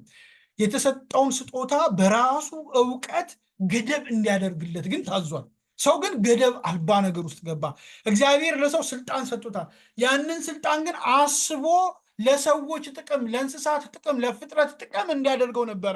ሰው ግን ለዛ ሳይሆን ሌሎችን ለመበደል፣ ለመጨቆን አደረገው። ካስታውሳችሁ ኢዩኤልንም ጋር ብትሄዱ፣ ኤርሚያስ ጋርም፣ ሕዝቅኤል ጋርም፣ አብድዩ ጋርም ብትሄዱ ነቢያቶቹ በሙሉ ምንን ነበር የሚወሱት? ድሃ አደጉ ላይ አታዝኑለትም፣ ለመበለቶች አታዝኑም፣ ለመጻተኞች አታዝኑም። እግዚአብሔር ድሃ አደጉ ይበደላል። በከተማችሁ የድሆች እንባ አለ፣ የምስኪኖች እንባ አለ፣ የደካሞች እንባ አለባችሁ። ስልጣናቸው ለመርዳት ነበር፣ እነሱ ግን ለመበደል፣ ለመበዝበዝ አደረጉት ማለት ነው። ገደብ አልባ የሆነ ነገር ማለት ነው። ከዛ መሰብሰብ እግዚአብሔር እንድንሰጥ ነው የሚፈልገው። እኛ ደግሞ የምንፈልገው መሰብሰብ። ብሉይ ኪዳን መሰብሰብ፣ መውሰድ፣ ለራስ መውሰድ። እነኚህ 3 4 ነገሮች የሰው ልጅ ደጋግሞ የወደቀባቸው ነገሮች ናቸው። በቃ መሰብሰብ አይታክትም። መሰብሰብ። ስለዚህ አዲስ ኪዳን ሲደረግ ምን ያስፈልጋል ማለት ነው? የሰውን ራስ ወዳድነት፣ የሰውን አለመታዘዝ፣ ገደብ አልባ ምኞትና የመሰብሰብ የማግኘት አምጣ የሚል ማለት ነው። የሰውን ምኞት እና ፍላጎት ይህንን በሙሉ ሪቨርስ የሚያደርግ ኪዳን ያስፈልጋል። ለራስ ወዳድነቱ፣ ለሰልፊሽነቱ ሰልፍለስ የሆነ ለራሱ ሳይሆን ለተጠራበት ዓላማ፣ ሰው የተጠራበትን ዓላማ ትቶ ለራሱም የሆነውን ፈለገ አይደለም። ሰው አዲሱ ኪዳን ምን ያስፈልጋል ማለት ነው? የራሱን ነገር ትቶ ለተጠራበት ዓላማ የሚኖር ማለት ነው። የኢየሱስ ጉዳይ በደንብ ክሊር እየሆነ የሚመጣ ይመስለኛል። ሁለተኛው ደግሞ ሰው አለመታዘዝ ነበረ። ከአዳም ጀምሮ እስከ መጨረሻው ድረስ ያየነው አለመታዘዝን ነው። ኮንቲኒየስ የሆነ ሪፒቴሽን ያለመታዘዝ ድግግሞች አይተናል። ስለዚህ የሚታዘዝ እስከምን እስከ መስቀል ሞት ድረስ የሚታዘዝ ሌላ ማለት ነው። ሌላ ኪዳን የሚገባ በመታዘዝ ውስጥ ኪዳን የሚሰጥ ያስፈልጋል። ገደብ አልባ ምኞት ነበረ፣ ሁሉን ነገር የመፈለግ። ይሄኛው ደግሞ ሰይጣንም ሲፈትነው አይታችኋል። ብትወደቅና ስገድልኝ አለው አይደለም። ከዚያ ይህን ምድር ሁሉ ሀብት ምን አደርጋለሁ እሰጥሃለሁ አለው። እነኚህ ነገሮች አደርጋል ነው ለእግዚአብሔር አምላክ ብቻ ስገድ ተብሏል። ምኞቱን ኖ ይሄ ነገር አያስፈልገኝም፣ ምግብ ብላ ርቦሃል እኮ ድንጋዩን ዳቦ አድርገው ሲባል ሰው በእግዚአብሔር ቃል እንጂ በምግብና በእንጀራና በምግብ ብቻ አይኖርም፣ ወይም በመብልና መጠጥ ብቻ አይኖርም። እዛ ጋር ያን ሲል ኢየሱስ አልበላም አልጠጣም እኮ እያለው አይደለም። ግን የመብላትና የመጠጣት ፍላጎቱ ላይ ገደብ ጾመ፣ ጸለ፣ ገደብ አበጀለት። ያንን ገደብ ሊያስጥሰው ሲመጣ ኖ ብሎ ምን አደረገው? ተከላከለው። ስለዚህ የሰውን የስልጣን የሴክሹዋሊቲ የተለያዩ ነገሮች ገደብ አልባ ምኞትን ሪቨርስ የሚያደርግ ሌላ የኪዳን ባለቤት ማለት ነው። ከዛ መሰብሰብ፣ አምጣ፣ ለእኔ ስጠኝ የሚለውን እንኩ የሚል ማለት ነው። የዘላለምን ሕይወት ሊሰጠን፣ ራሱን ሊሰጠን፣ ስጋውን ሊሰጥ፣ ደሙን ሊሰጥ፣ ነፍሱን ሊሰጥ አይደል? ኢየሱስ እኮ በመጨረሻ በመስቀል ላይ በታላቅ ድምፅ ጮሆ ነፍሱን አሳልፎ ሰጠ፣ ተወ እኮ ነው የሚለን አይደለም? ሂጀስ ጌቭ አፕ አደረገ ማለት ነፍሱ ምን አደረገ? ሰጠ፣ ተወ፣ ነፍሱን ተወ፣ ሰጠ። አምጣ ነበረ የአዳም ባህሪ። ሁለተኛው አዳም ደግሞ እንኩ፣ ውሰዱ፣ በቃ ውሰዱ፣ ውሰዱ የሚል ነበረ ማለት ነው። ከመንጠቅ ወደ መስጠት ሪቨርስ አደረገው ኪዳኑ ማለት ነው። አዲሱ ኪዳን ይሄ ነው። መግቢያው ጋር ልመልሳችሁ። በማቴዎስና በሚልኪያስ መካከል ያለው የግሪክና የሮም ጊዜ ጋር ልሰዳችሁ። በ516 ቅድመ ክርስቶስ ልደት ቤተ መቅደሱ ተገነባ። ቤተ መቅደሱ ከተገነባ በኋላ እነ ዘሩባቤል እያስተዳደሩ ከነበረ በኋላ ምንድን ነው የተከናወነው? ከዛ በኋላ እስከ ኢየሱስ ክርስቶስ መወለድ ጊዜ ምን ተፈጠረ የሚል ነገር ይነሳል። ያ ወደ 400 ዓመት አካባቢ ያለው ዘመን በታሪክ ውስጥ የዝምታ ዘመን ብለው ይጠሩታል አባቶች ወይም የታሪክ ጸሐፊዎች፣ የዝምታ ዘመን ብለው ይጠሩታል። ይህንን ከነቢዩ ማላካይ ወይም ደግሞ ሚልኪያስ ጀምሮ እስከ አዲሱ ኪዳን የኢየሱስ ክርስቶስ መወለድ ወይም ማቴዎስ እስከተጻፈበት፣ ወይም ማቴዎስ እንግዲህ የመጀመሪያው ኪዳን እንትን መጽሐፍ አይደለም፣ ግን ያው የኢየሱስ ክርስቶስን መወለድ ለማለት ነው። እስከዛን ጊዜ ያለበትን ዘመን የዝምታ ዘመን ወይም ደግሞ ኢንተርቴስትመንታል በኪዳናት መካከል ያለ ዘመን ተብሎ ይወሰዳል። በዚህ ዘመን ምን ሆነ የሚለውን የታሪክ ላንሳላችሁ። ይሄ ማጠቃለያ ነው። የመጀመሪያው እዚህ ግሪክና ሮምን ለብቻ ያዙልኝ። ከዛ በፊት የነበሩ ነገሮች የመጀመሪያው የፋርስ መንግስት አስተዳደር ነው። ከ539 እስከ 331 ቅድመ ክርስቶስ ማለት ነው። በነገራችን ላይ አሁን ድሮ ትምህርት ቤት ስንማር ቢሲ እና ኤዲ የሚል ነገር ነው የምንማረው አይደለም? ወይም ቁጥር መለያ ተደርጎ ቢሲ ማለት ቢፎር ደ በርዝ ኦፍ ክራይስት ነው። ኤዲ ደግሞ በላቲን አኖ ዶሚኒ ወይም ደግሞ አፍተር ደ በርዝ ኦፍ ክራይስት ነው። በላቲን ነው ኤዲ አኖ ዶሚኒ የሚለው። ወደ እንግሊዝኛ ሲመጣ አፍተር ዘ በርዝ ኦፍ ክራይስት እና ቢፎር ዘ በርዝ ኦፍ ክራይስት ነው። ሪሰንትሊ ግን አይታችሁ ከሆነ ቢሲኢ እና ኤሲኢ የሚል ነገር ነው። ኢ ተጨምራለች። ቢሲኢ የተጨመረችው ወደ ምን ቀይረውት ነው ስቴትመንቱን? ቢፎር ኮመን ኢራ እና አፍተር ኮመን ኢራ። በርዝ ኦፍ ክራይስትም እነሱ አሁን በርዝ ኦፍ ክራይስት የክርስቲያኖች ብቻ ነው፣ ስለ ክርስቶስ ይናገራል። ስለዚህ አሁን ደግሞ ዓለም ሁሉ ክርስትናን ብቻ አይቀበልም፣ አንዳንዶችም ደግሞ ዳውት ያደርጉታል በሚል ተነስተው እችን ሴኩላር ለማድረግ ማለት ነው። እና ኮመን ኢራው የኢየሱስ ክርስቶስ ልደት ነው። እንግዲህ ፍርሃት አለኝ ልጆቻችን ምናልባት ከክርስቶስ ልደት በፊትና ከክርስቶስ ልደት በኋላ የሚል አቆጣጠር በታሪክ ነው እንጂ የሚሰሙት በተግባር በዕለት ተዕለት ህይወታቸው ላያገኙ ይችላሉ፣ ቢሲኢ እና ኤሲኢ ስለሚባል። ግን ያው ኮመን ኢራ እየተባለ እየተጠራ ያለው በአሁኑ ዘመን አጻጻፍ የክርስቶስ ልደት ነው። ስለዚህ እኔ ግን ያው እንዲሁ ለእውቀት ያክል አነሳሁት እንጂ በቀድሞ ነው የምጠራው። ከክርስቶስ ልደት በፊት 539 እንደ አውሮፓውያን አቆጣጠር እስከ 331 የክርስቶስ ልደት በፊት ያለው ፐርዥያኖች ወይም ደግሞ ፋርስ የገዛበት ዘመን ነው። በዚህ ዘመን ምርኮ የተመለሰበት እስራኤል ሁለተኛው ቴምፕል ወይም ደግሞ መቅደስ በነዘሩባቤል እጅ የተሰራበት ወቅት ነው። ካህኑ ሊቀ ካህን የነበረው ኢያሱ የነበረበት ወቅት ነው። እንግዲህ ባለፈው ስናጠና እንደነበረው ከዛ በኋላ ግን የግሪኮች መነሳት ነው። ግሪኮች 750 ቅድመ ክርስቶስ ልደት በፊት ጀምሮ ስልጣኔ ጀምሯል። የግሪክ ስልጣኔ ያው ታሪክ ስላልሆነ ክፍሉ እዛው ዝርዝር አልገባም። በጣም የተከፋፈለ ዘመን ነው ያላቸው። ግን ተከፋፍሎ እዚህ ጋር የማነሳላችሁ ከፋርሶች የሚቀጥለው ከ331 እስከ 167 ቅድመ ክርስቶስ ልደት ነው። ይሄ የግሪክ ወረራና ሄለናይዜሽን ተብሎ ይጠራል፣ ወይም የሄለናውያን እንቅስቃሴ የሚባልበት ማለት ነው። ግሪኮች ናቸው ሄለናውያን ተብለው የሚጠሩት። ያ ማለት የግሪክ ወረራ፣ ባህል፣ ቋንቋ፣ እምነት በመላው እስያና በሰሜን አፍሪካ የተስፋፋበት ዘመን ነው። ይህ ዘመን እንግዲህ አሁን እያነሱ ያለሁት ከነቢዩ ሚልኪያስ በኋላ እስከ ክርስቶስ ልደት ያለው 400 ዓመታት ውስጥ የነበሩ ክስተቶችን ነው እየጠቀስኩላቸው ያለሁት። ስለዚህ ይህ ዘመን ላይ ሄለኒስቲክ ኢራ ይባላል። ታላቁ እስክንድር እንትን ያደረገበት ወረራ የጀመረበት እንዲሁም ደግሞ የግሪክን ባህል እና ቋንቋ ያስፋፋበት ወቅት ነው። ይሄ ለአዲሱ ኪዳን በጣም መሰረታዊ የታሪክ ክስተት ነው።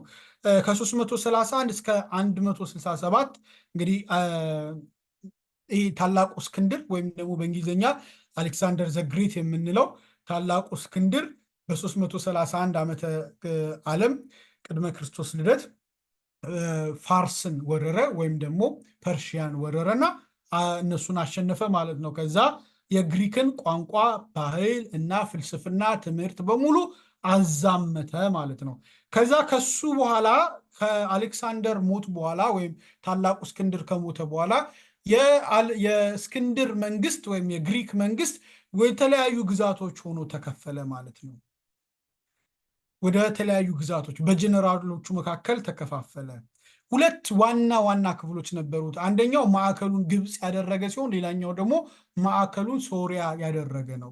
እነኚህ በጣም ወሳኝ ነገሮች ናቸው። ለዛ ነው ማነሳቸው። መሰረቱን ግብፅ ያደረገው ፕቶሎሚስ ሲባል መሰረቱን ሶሪያ ያደረገው ደግሞ ሴሉሳይድስ ተብለው ይጠራሉ።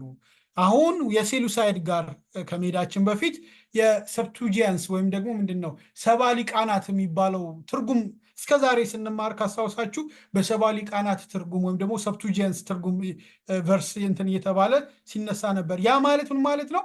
ቅድም ምን አልን? የግሪክ ባህል ቋንቋና ፍልስፍና ስለተስፋፋ ለመጀመሪያ ጊዜ የአይሁድ መጽሐፍት፣ የሃይማኖት መጽሐፍት፣ የህግ መጽሐፍት፣ የትንቢት፣ የመዝሙር፣ የቅኔ እና የታሪክ መጽሐፍት ወደ ግሪክ ቋንቋ የተተረጎሙበት ነው። የመጀመሪያው ትራንስሌሽን ተገኘ ማለት ነው። ያ ሰርድ ሴንቸሪ ቢሲ ላይ ነው። ሰርድ ሴንቸሪ ቢሲ ላይ ነው፣ ወይም በሶስተኛው መቶ ክፍለ ዘመን ከክርስቶስ ልደት በፊት ይሄ ተፈጠረ።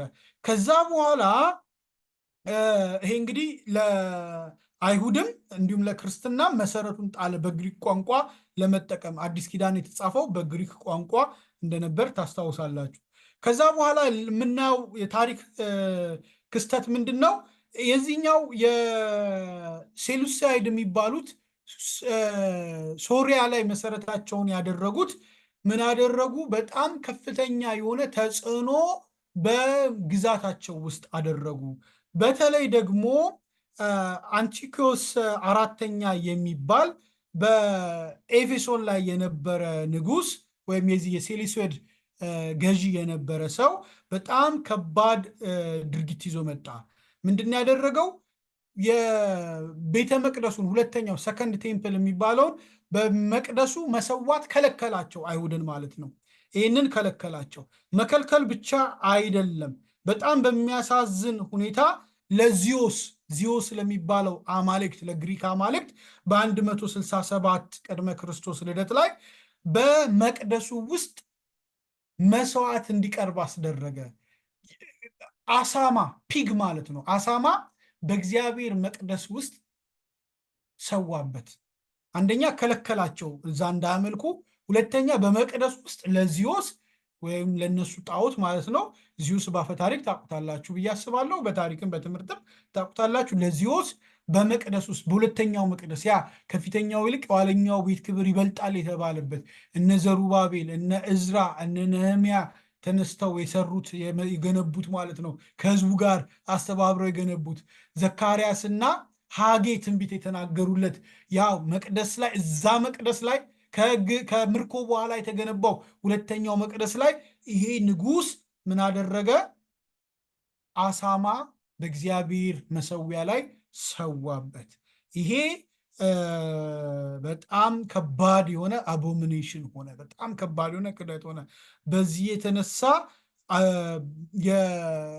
የግሪካውያንን እምነት እንዲቀበሉ አይሁድን አስገደደ ማለት ነው። ይህን ተከትሎ የመቃባውያን ዘመቻ ወይም ደግሞ የመቃባውያን አመፅ ተቀሰቀሰ። በኦርቶዶክስ 80 መጽሐፍ ላይ መቃቢያን 1 እና መቃቢያን 2 ካልተሳሳትኩኝ የሚል አለ። አይዶኖ ለታሪክ ማወቅ ከፈለጋችሁ እዛ ጋር ሄዳችሁ የመቃቢያንን መጽሐፍ ማንበብ ትችላላችሁ። እንደ ቅዱሳት መጽሐፍት ውስጥ እኛ ለቤተክርስቲያን ለቀኖና አንቀበለውም። ለታሪክ እንዲሁ ለታሪክ ማወቅ ከፈለጋችሁ ያልኩት ይሄ የመቃባውያን አመፅ ወይም ደግሞ ማካቢያንስ ሪቮልት የሚባለው በ167 እስከ 160 ነው። አጌንስት ግሪክ ወይም ደግሞ የግሪክን መንግስት ተቃውሞ የተነሳ ነው። ከባድ አመፅ ነው። ከባድ ግድያ፣ ከባድ ጦርነት ነበረ። እስራኤልን በጦርነት ነፃ ለማውጣት የሚደረግ እንቅስቃሴ ነበረ ማለት ነው። እንግዲህ ኢየሱስ በተወለደበት ዘመን ላይ ካስታወሳችሁ የተወሰኑ ቡድኖች ነበሩ። ምን አይነት ቡድኖች? በኢየሱስ የዚህ የአመፁ መሪ ይሆንልናል ብለው የሚጠብቁ ማለት የሚወለደው መሲህ ይህንን አመፅ ይመራና ከግሪክም ከሮማም ስልጣን ተጽዕኖ ነፃ ያወጣናል የሚል ተስፋ ነበራቸው። ግን እንደዛ አልነበረም፣ ተላለፉ ማለት ነው። እና እዛ ጋር በጣም ብዙ ታሪክ አለው። ሌላ ጊዜ እንግዲህ አስፈላጊ ከሆነ ልናነሳው እንችላለን። ከዚህ ቀጥሎ ምን ተነሳ ማለት ነው? የፈሪሳውያንና የሰዱቃውያን መፈጠር መጣ ማለት ነው። ፈሪሳውያን በጣም ጠንካራ የሆነ ሕጉንና የቃል ትራዲሽን ላይ ወይም ደግሞ የቃል የሚተላለፈውን ባህል ላይ እዛ ላይ በጣም ጠንካራ የሆነ አቋም ያላቸው ናቸው እና በትንሣኤ ሙታን ያምኑ ነበረ። ከዛ ሰዱቃውያን ደግሞ የተለዩ ናቸው። እነኚህ ደግሞ በጣም ወግ አጥባቂ ናቸው። የሃይማኖታዊ ስርዓት ይወዳሉ። ትራዲሽናል እነኚህ ሰዱቃውያን የሚባሉት የቃል ምንድነው በቃል የሚተላለፈውን ባህል እና ትራዲሽን እሱን አይቀበሉም። ፈሪሳውያን እነኚህ አይቀበሉም።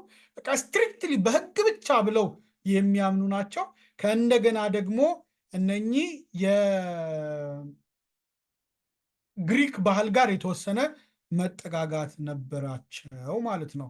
እነኚህ በኢየሱስ ክርስቶስ ሲወለድ እና ሲያገለግል በነበረበት ዘመን ላይ ፈሪሳውያን፣ ሰዱቃውያን በጣም ትልቅ መሰረታዊ ነገር ነበራቸው። እዛ ላይ እንዳትረሱት። ከዚህ በኋላ ከግሪክ በኋላ እንግዲህ ግሪክ ምን አበረከተላቸው? ይህንን ያዙልኝ። ግሪክ ቋንቋን አበረከተላቸው። ግሪክ ሲመጣ ከኤዥያ ማይነር ተብሎ የሚጠራውን ከቱርክ ጀምሮ ወደታች የአረቢያን ፔኒሱላ ወይም ደግሞ የአረብ ባህረ ሰላጤውን ጨምሮ የሰሜን አፍሪካን የሰሜን ምስራቅ ኢትዮጵያን ጨምሮ ይወስዳል። የአክሱም የነበረውን ማለት ነው። ያንን አካባቢ በሙሉ በአንድ ቋንቋ አስተሳሰረው። በምን? በግሪክ ቋንቋ ማለት ነው። ስለዚህ ግሪክ ሀገር ግሪክኛ ይነገራል። ቆጵሮስ ስትሄዱ ያው የነሱ ቀርባቸው ነው። እዛም ግሪክ ይነገራል። የእስያ ምድር እዚህ አረብ ፔኒሱላ እስራኤሎች ያሉበት ጋር ግሪክ ይነገራል። ግብፅ ስትሄዱ ግሪክ ይነገራል። ወደ ኢትዮጵያ የቀድሞ አክሱም ጋር ስትመጡ ግሪክ ይነገራል። ለምሳሌ የጥንት አክሱማውያን ታሪካቸውን በ3 ቋንቋ ይጽፉ ነበረ። በግሪክ፣ በአረብኛና በግዕዝ ቋንቋ ይጽፉ ነበር። የግሪክን ተጽዕኖ ልነግራችሁ ነው። አዲስ ኪዳን የተጻፉ በምን ቋንቋ ነው? በግሪክ ቋንቋ ነው። ግሪኮች መጥተው ቢያስጨንቁም ቢገዙ ምን ቢሉም ግን ግሪክ ቋንቋን በወቅቱ ዓለም የሚባለው መካከለኛው ምስራቅ ስለነበረ ለመካከለኛው ምስራቅ ቋንቋ ሰጠውት አለፉ ማለት ነው። ቋንቋ እና የተወሰነ ስልጣኔ ሰጥተውት አለፉ። ግን ከነ አመፅና ግሪካውያን አማልክት ጭምር። ከዛ ሮማውያኖች መጡ። እዚህ 27ን ያስቀመጥኩት ሮም ከሪፐብሊክነት ወደ ኢምፓየርነት ያደገችበትን ጊዜ ነው እንጂ የተጀመረችው 27 ዓመተ ዓለም ቅድመ ክርስቶስ ልደት አይደለም። ከዛ በፊት አስቀድማ ነበረች፣ ግን የሪፐብሊክ ሆና ነበረች። ከዛ በፊት ለበርካታ መቶ ዓመታት ከሪፐብሊክነት ወይም ወደ ኢምፓየርነት ያደገችበት ዘመን ነው 27ኛው ቢሲ ተብሎ ወይም ደግሞ ቅድመ ክርስቶስ የሚባለው ማለት ነው።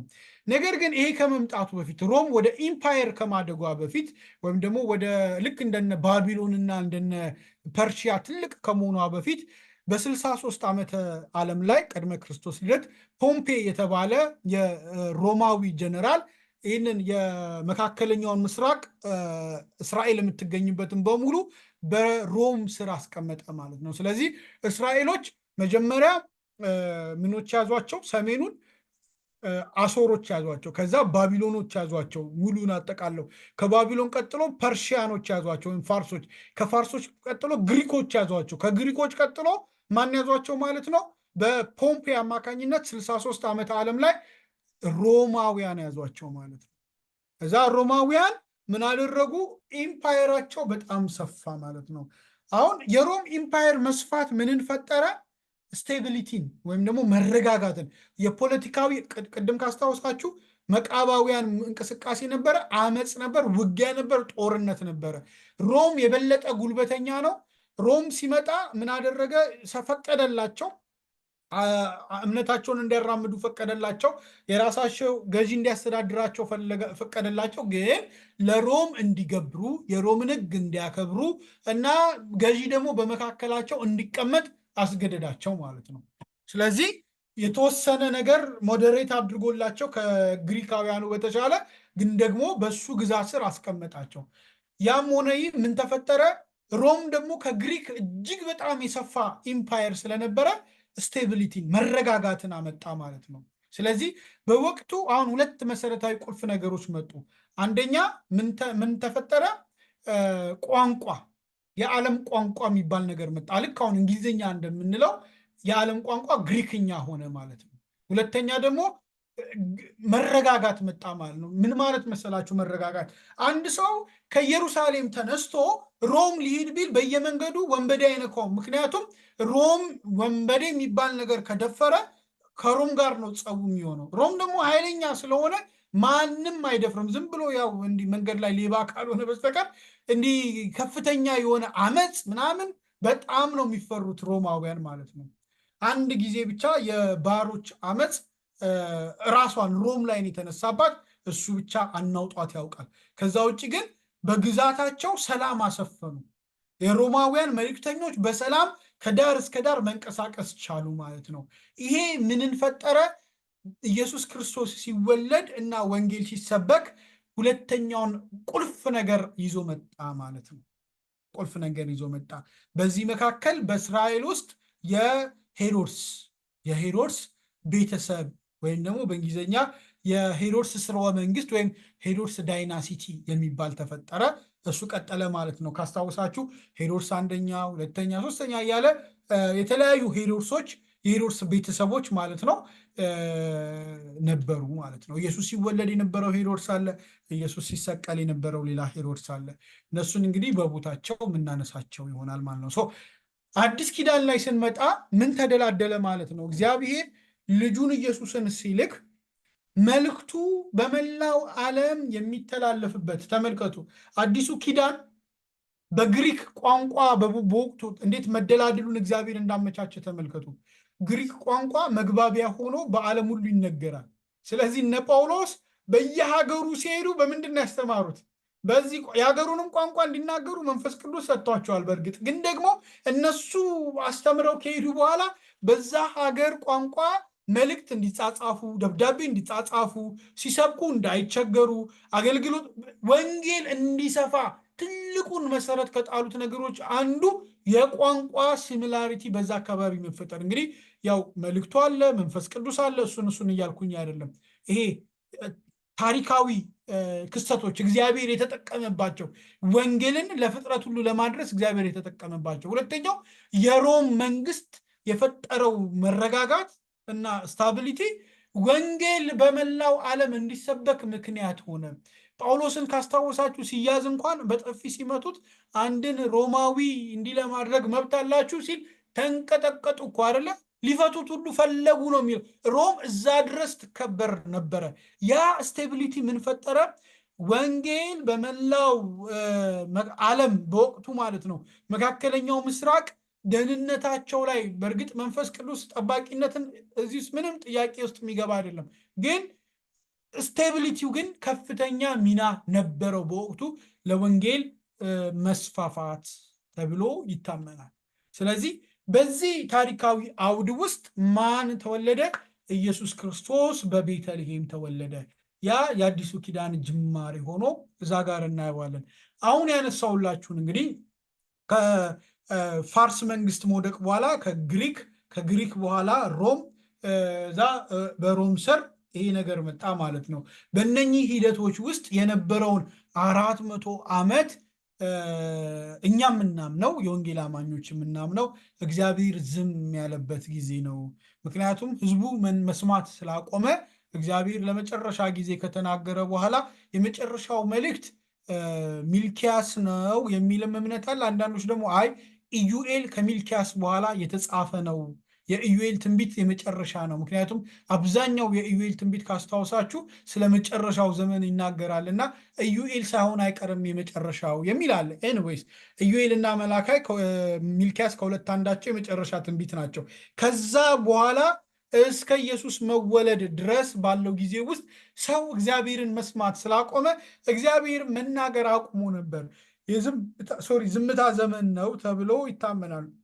በዛ ውስጥ ግን እግዚአብሔር አሳየኝ፣ እግዚአብሔር አሳሰበኝ እያሉ የተለያዩ መጽሐፍት የጻፉ አካላት አሉ። እነኛ መጽሐፍቶችን የአይሁዶች አይቀበሏቸውም። እሱን ተከትለን እኛ ወንጌል አማኞችም አንቀበላቸውም። ሌሎችም የማንቀበልበት ምክንያት አሉ። ሌላ ጊዜ አነሳለሁ ብያለሁ።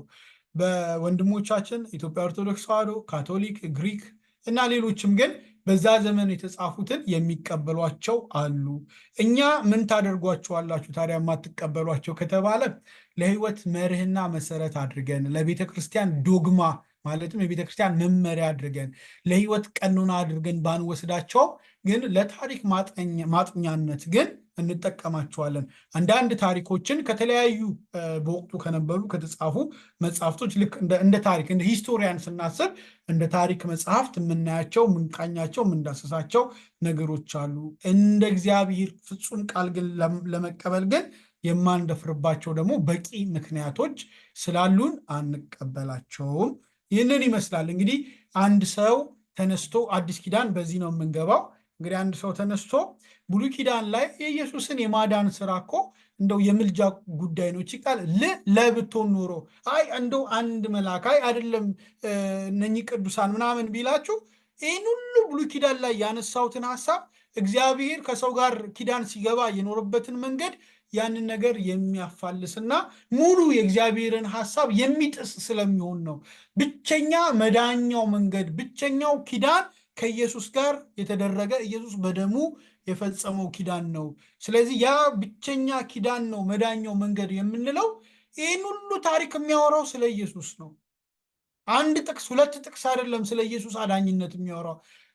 መጽሐፉ በሙሉ ስለ ኢየሱስ አዳኝነት ነው የሚናገረው። ስለ እግዚአብሔር የማዳን ስራ ነው የሚናገረው።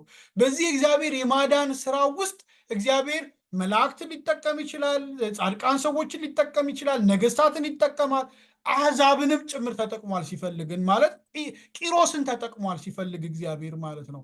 እግዚአብሔር አሕዛብንም ተጠቅሟል፣ ቁራ ተጠቅሟል፣ እግዚአብሔር አህያ ተጠቅሟል።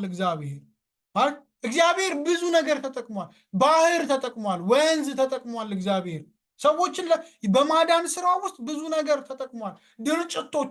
ድርጭቶች አስታውሳቸዋል ከመተው እንዲበሉ፣ ምክንያቱም ያችን ሞመንት በልተው ማለፍ ነበረባቸው። ድርጭቶችን ተጠቅሟል እግዚአብሔር ይህንን ግን እነሱ መዳኛቸዋል።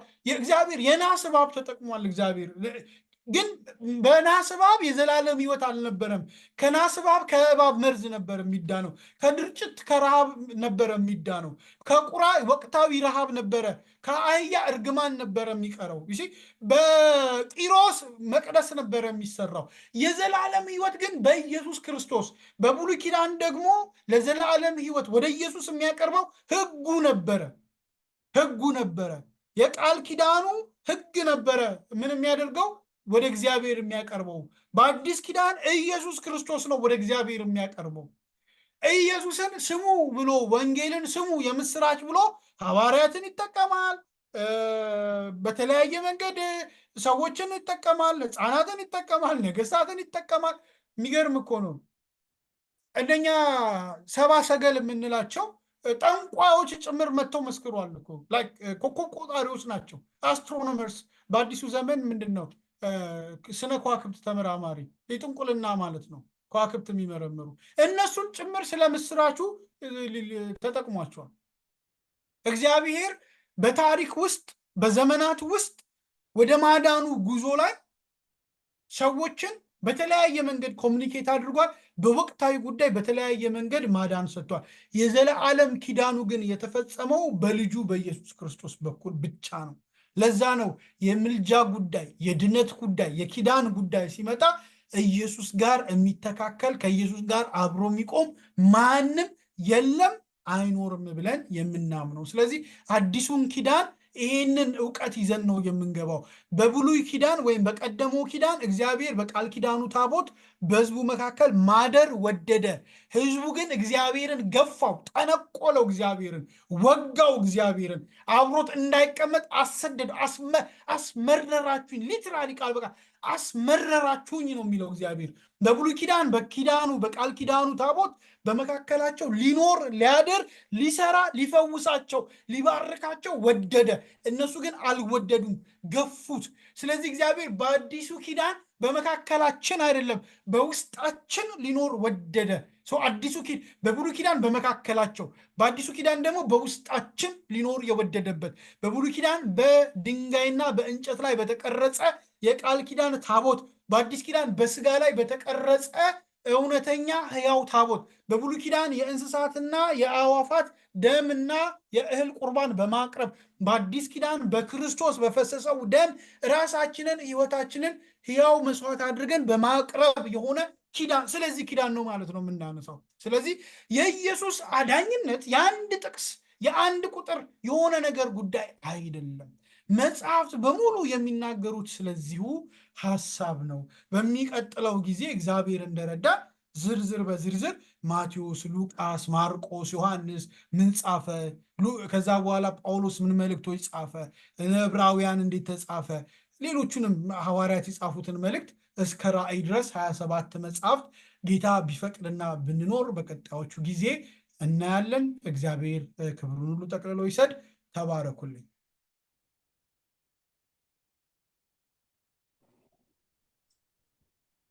ፒተርዬ እግዚአብሔር እንግዲህ ይባርክ። ሌላ ምን እንላለን?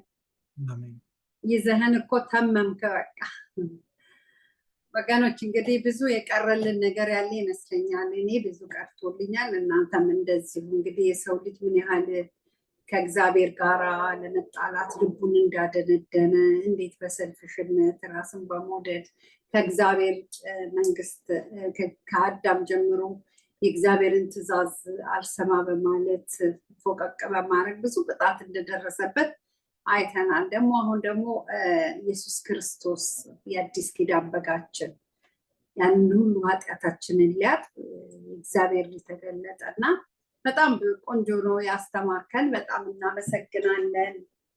ቴንኪዩ ፒተርዬ። እግዚአብሔር ጨምሮ ጨምሮ አብዝቶ አብዝቶ ይባርክህ። ፀሐዬ መካከላችን አለች። እስቲ ለፒተር እና ለጉባኤው ጸልየሽ ፕሮግራማችን እንጨርሳለን። ወገኖች ነገ ማክሰኞ ጠዋት ሳውዝ አፍሪካ የሚተላለፈው የታችን ሻሎም ፕሮግራም እንደቀጠለ ነው። 6 AM ላይ ኤቭሪ ቱስዴይ ያለን እየገባችሁ ኢንከሬጅ እንድታደርጓት ጸጋ እንድንከፋፈል ጠይቃችኋለሁ። በእኔ በኩል ጨርሻለሁ። ፀሐይ ካለሽ አሚን ታርገሽ ፒተርዬን ትባርኪዋለሽ፣ ትጸልይለታለሽ። እና በዚህ ፕሮግራማችን እንጨርሳለን። ፀሐይ አንታክ እሺ አደረኩኝ። ተባረክ። እሺ ቴንኪው እድሉን ስለሰጠሽኝ። ይሄ አዳር ጸሎት ይፈልጋል። የሚገርም ነው። የሚገርም ነገር። ጌታ ይባርክህ። ዘላለምን ነው ያወራህን። ጌታ ይባረክ። ነፍስ አልቀረልኝም። ይህንን እውነት እግዚአብሔር ስለገለጠልን፣ ኢየሱስ በህይወታችን ስለተገለጠልን፣ የዚህ ኪዳን ተካፋይ ያረገን ጌታ ስሙ ይባረክ። ሃሌሉያ።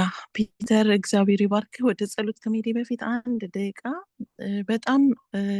በጣም አስተውዬ ስሰማ የሰይጣንና የእግዚአብሔርን ፓተርን ነው ያየሁት።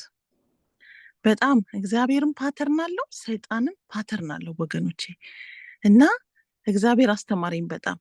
የእግዚአብሔር ፓተርን እግዚአብሔር ይናገራል፣ ከዛ ያደርገዋል፣ የተናገረውን ይፈጽመዋል፣ ከዛ በሚገርም ሁኔታ ኢቫሉዌት ያደርገዋል፣ ይገመግመዋል፣ ከዛ መልካም መሆኑን ያያል። በቃ ያሳየናል፣ መልካምነቱን ይገልጥልናል። ልክ እንዳልከው ማለት ነው። እጅግ መልካም ስትል ነው ይሄ ነገር ይበራልኝ።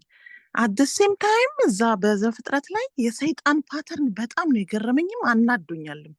መጀመሪያ ሲመጣ ጥያቄ ነው ይዞ የመጣው ሔዋን ጋር። በቃ የሱ ፓተርን ወገኖቼ በጣም ልንነቃ ይገባል። ጥያቄ ነው ይዞ የሚመጣው። እግዚአብሔር አናውንስ አድርጎ ይመጣል፣ ያኛው ግን ጥያቄ ይዞ ይመጣል። ከዛ ኮንፊውዝድ ነው የሚያደርገው። ኮንፊውዝድ አደረጋት። ጌታ ይገስጸው። ኮንፊውዝድ ካደረጋት በኋላ አስደረጋት። አይገርማችሁ? የማስደረግ አቅም ሁሉ አለው። ከዛስ አይዞሌት አደረጋት፣ እንድትገነጠል አደረጋት። በቃ ልክ እዚያ አይዞሌሽን ሩም ስትገቡ ጋውን ምናምን ለብሰ እንደምንገባው ቅጠል እንዲያሸርጡ አደረጋቸው። ጌታ ይገስጸው። ኢየሱስ ጌታ ነው። ጌታ ግን ደግ አይደለ? ኢየሱስ ጌታ ነው። ልጁን ሰጠንና እኔ ይሄ ቀርቶልኛል። በቃ አትርፈሃል ልልህ ነው ዛሬ። 2 hours ነው ጊዜህን የሰጠህን። አትርፈሃል። በቃ ይሄ መረዳት ቀርቶልኛል። እኔ እንኳን እያንዳንዳችን ብንጠየቅ ደግሞ ብዙ ምንለዋልና በቃ ፍሬዎችህንን ጌታን አመስግን ልልህ ፈልጌ ነው። እና ስሙ ይባረክ። እግዚአብሔር ይመስገን። ሃሌሉያ። እግዚአብሔር ሆይ አመሰግንሃለሁ፣ አከብረሃለሁ፣ እናመሰግንሃለን፣ ከፍም እናደርግሃለን። እግዚአብሔር እጅግ ያማረ ስፍራ፣ እጅግ የተዋበ ሰዓት ስለሰጠህን፣ ይሄ የማይከስር ኪሳራ የሌለበት ሰዓት፣ እግዚአብሔር የምናተርፍበት ሰዓት ስለሰጠህን እናመሰግንሃለን። ጌታ ሆይ በእውነት እግዚአብሔር ሆይ ማደሪያዎች ስላደረከን እናመሰግንሃለን። እኔ አንድ ጸሎት እጸልያለሁ ጌታ ሆይ፣ ብዙ ሰዓትም አልወስድም ወገኖች። በቃ ማደሪያዎችህ ብሎ ሲዘምር በእርግጥ የእግዚአብሔር ማደሪያዎች ነን አይደለ? ማደሪያዎቹ ከሆንን እንደፈለገ ያዛሉ በዚህ ቤት ውስጥ ጌታ መንፈስ ቅዱስ። ልክ እቤታችሁ እኔ ብመጣ እናንተ ከፍታችሁ ካስገባችሁኝ ነው ልገባ የምችለው። ተቀመጪ ካላችሁኝ ነው ልቀመጥ የምችለው። ስትፈቅዱልኝ ነው፣ ብይ ስትሉኝ ነው ልበላ የምችለው። እና እኛ የእግዚአብሔር ቤቶች ከሆንን በእርግጥ መንፈስ ቅዱስ እንደፈለገ የሚፈነጭበት ቤት ነው የኛ ቤት። እንደፈለገ ጌታ ሲርበው የሚበላበት ቤት ነው። ሲታመም የሚታመምበት የሚስተናገድበት ቤት ነው። ሲታረዝ የሚለብስበት ቤት ነው። ወገኖቼ እኔ ይሄን ነው በቃ ማደሪያዎችህ እያለ ሲዘምር ሲያዘምር አሚዩት አድርጉ ስትል እህታችን አሚዩት ማረጋጋቴ። መንፈስ ቅዱስ በእውነት ተመችቶሃል ይሄ ቤት? እንደ ባለቤት እንደፈለክ ቁልፉን ነጥቄ ይሆን የዚህም ቤት እኔ ባለቤት ልሁን ብዬ ይሆን ብዬ ሽምቅቅን ያልኩት ሁሉ ወገኖቼ፣ ከዚህ ቀን ጀምሮ ግን እግዚአብሔርን በእውነት ላናሳዝነው፣ መንፈስ ቅዱስ እንደፈለገ በእኛ ቤት እንዲቦርቅ፣ እንደፈለገ ደስ እንዲለው፣ እንደፈለገ እንዲወጣ እንዲገባ እንፍቀድልን ወገኖቼ። በቃ ይሄ ማደሪያ የተቀደሰ ማደሪያ ነው። በቃ ይሄ ማደሪያ አናቃልለው ጌታ ሆይ። ኢቭን ለጤንነታችን እንኳን የምንበላው ምግብ እንኳን አስተውለን እንድንበል፣ የምንሰማውን አስተውለን እንድንሰማ፣ ያገኘነውን ሚዲያ ለዚህ ቤት ማስተናገጃ እንዳናደርገው፣ እንዳንከፍት፣ ላገኘነው በር እንዳንከፍት፣ ይህንን ማደሪያ እንድንጠብቀው፣ 360 ዲግሪ እንድንጠብቀው ጌታ ሆይ ጸጋ እንድታበዛልን መንፈስ ቅዱስ። በእርግጥ ማደሪያዎችህ ያደረከን ጌታ ጌታ ሆይ እንዳታዝን በፈለክ ሰዓት እንድትጠቀም እኔን ሸክላህን እንድትጠቀም ወንድሞቼን እንድትጠቀም እንደፈለክ እንደ ባለቤት እንድትወጣ እንድትገባ በዚህ ሸክላ እንደፈለክ አፍርሰህ እንድትሰራን ዛሬ ጌታ ሆይ በኢየሱስ ክርስቶስ ስም እኔ ለመንኩ። በቃ ጌታ ሆይ ለመንኩ። እግዚአብሔር ይሄ የዘላለም ሐሳብ ትልቅ አጀንዳ ይዘህ ነው የመጣኸው። የሚገርም ነው ጌታ ሆይ። ብዙዎች ዘላለምን መቀበል ያቅታቸዋል። አይደለም መቀበል ማሰብ አይችሉም። ይሄ ታላቅ ሚስጥር ለኛ ለታናናሾች አበራህልን ጌታ ሆይ፣ ተገለጥክልን። በእውነት ይሄ የደም ኪዳን እንዲገባን እንድናከብረው እግዚአብሔር ሆይ በህይወታችን ባዶነት እንዳይሰማን ቦልድነስ በህይወታችን እንዲገጠም መንፈስ ከፍ እንዲያደርገን ልዩ ጸጋን እንድታበዛልን በኢየሱስ ክርስቶስ ስም ጸለይኩ።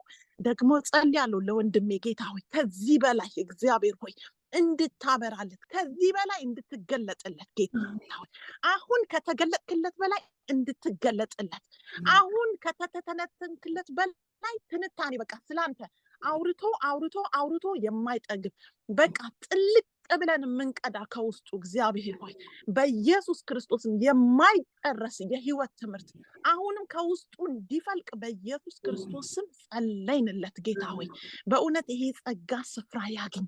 ይሄንን ጸጋ ትውልድ ይጠቀምበት።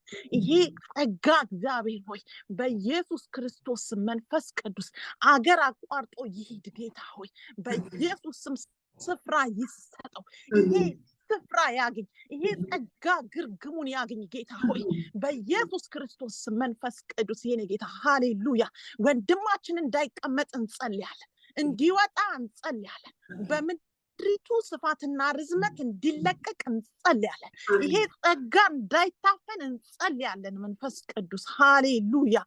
እግዚአብሔር ሆይ ባረክ ነው። ወንድማችን ይባረክ፣ ትዳሩ ይባረክ፣ ከወገቡ የወጣው ፍሬ ይባረክ፣ ዘርቱ ይባረክ፣ ይብዛ፣ በሁሉ አቅጣጫ ይብዛ። አንተን በመስማት ለአንተ በመታዘዝ ጌታ ሆይ ይብዛ ይብዛ ይብዛ፣ ፍሬው ይንዠርገግ ጌታ ሆይ በኢየሱስ ክርስቶስ መንፈስ ቅዱስ የኔ ጌታ ፍሬያማ ይሁን ጌታ ሆይ አስተምሮ የማይጠግብ ጌታ ስላንተ አውርቶ የማይጠግብ ከዚህ በላይ ይሁን ብለን ባረክ ነው። መውጣት መግባቱን ባረክ ነው። የላይኛውንም የታችኛውንም ምንጭ በኢየሱስም ይነደልለት ብለን እንደናት ባረክ ነው። ትዳሩን ባረክን፣ ልጁን ባረክን ጌታ ሆይ አገልግሎቱን ባረክን፣ ሐሳቡን ባረክን ጌታ። እናመሰግንሃለን፣ እናከብረሃለን። ከዚህ በኋላ ያለውንም አገልግሎቱን፣ ዘመኑን፣ እድሜውን፣ ቤቱን፣ ትዳሩን ሁሉ ላንተ አሳልፈን ሰጠን ጌታ ሆይ። ይህን ፕላትፎርም ስላዘጋጁ እህቶች እግዚአብሔር ስለነ ሜሪ እግዚአብሔር አመሰግናለሁ። መንፈስ ቅዱስ እናመሰግናለን። ጊዜ ሰጥተው ስለሚያገለግሉን እናመሰግናለን። መንፈስ ቅዱስ ከፍ ከፍ እናደርጋለን። በእውነት ጌታ ሆይ ተመስገን። ከዚህ ህብረት ጋር ስለቀላቀልከኝ ጌታ ሆይ አመሰግናለሁ። ጌታ ሆይ ከፍ አደርጋለሁ። አይቀርም ጌታ ሆይ ከፍ ከፍ አደርጋለሁ። መንፈስ ቅዱስ ተቀምጬ ባራለሁ ጌታ ሆይ እንደ ማርያም እካፈላለሁ። እግዚአብሔር ጸጋ እካፈላለሁ። እግዚአብሔር ሆይ በእውነት መንፈስ ቅዱስ እሻገራለሁ፣ እየሰማው እሻገራለሁ። እግዚአብሔር ከጣሳ ከጥልቅ አጎንብሶ እንደሚቀዳ ቀዳለሁ። መንፈስ ቅዱስ የኔ ጌታ መልካሙን መረጠች እንደሚል እግዚአብሔር በዚህ ስፍራ መልካሙን እንድንመርጥ፣ እንድንቀመጥ፣ እንድንሰማ ስለረዳን እናመሰግንሃለን። ክብር ለአንተ ይሁን። በዚህ ያሉ ቅዱሳኖች ሁሉ ቤታቸው፣ ልጆቻቸው፣ ትዳራቸው፣ አገልግሎታቸው፣ ጤንነት ሁሉ የተባረከ ይሁን እናደርጋለን በኢየሱስ ክርስቶስ ስም። ሃሌሉያ። ተባረኩ።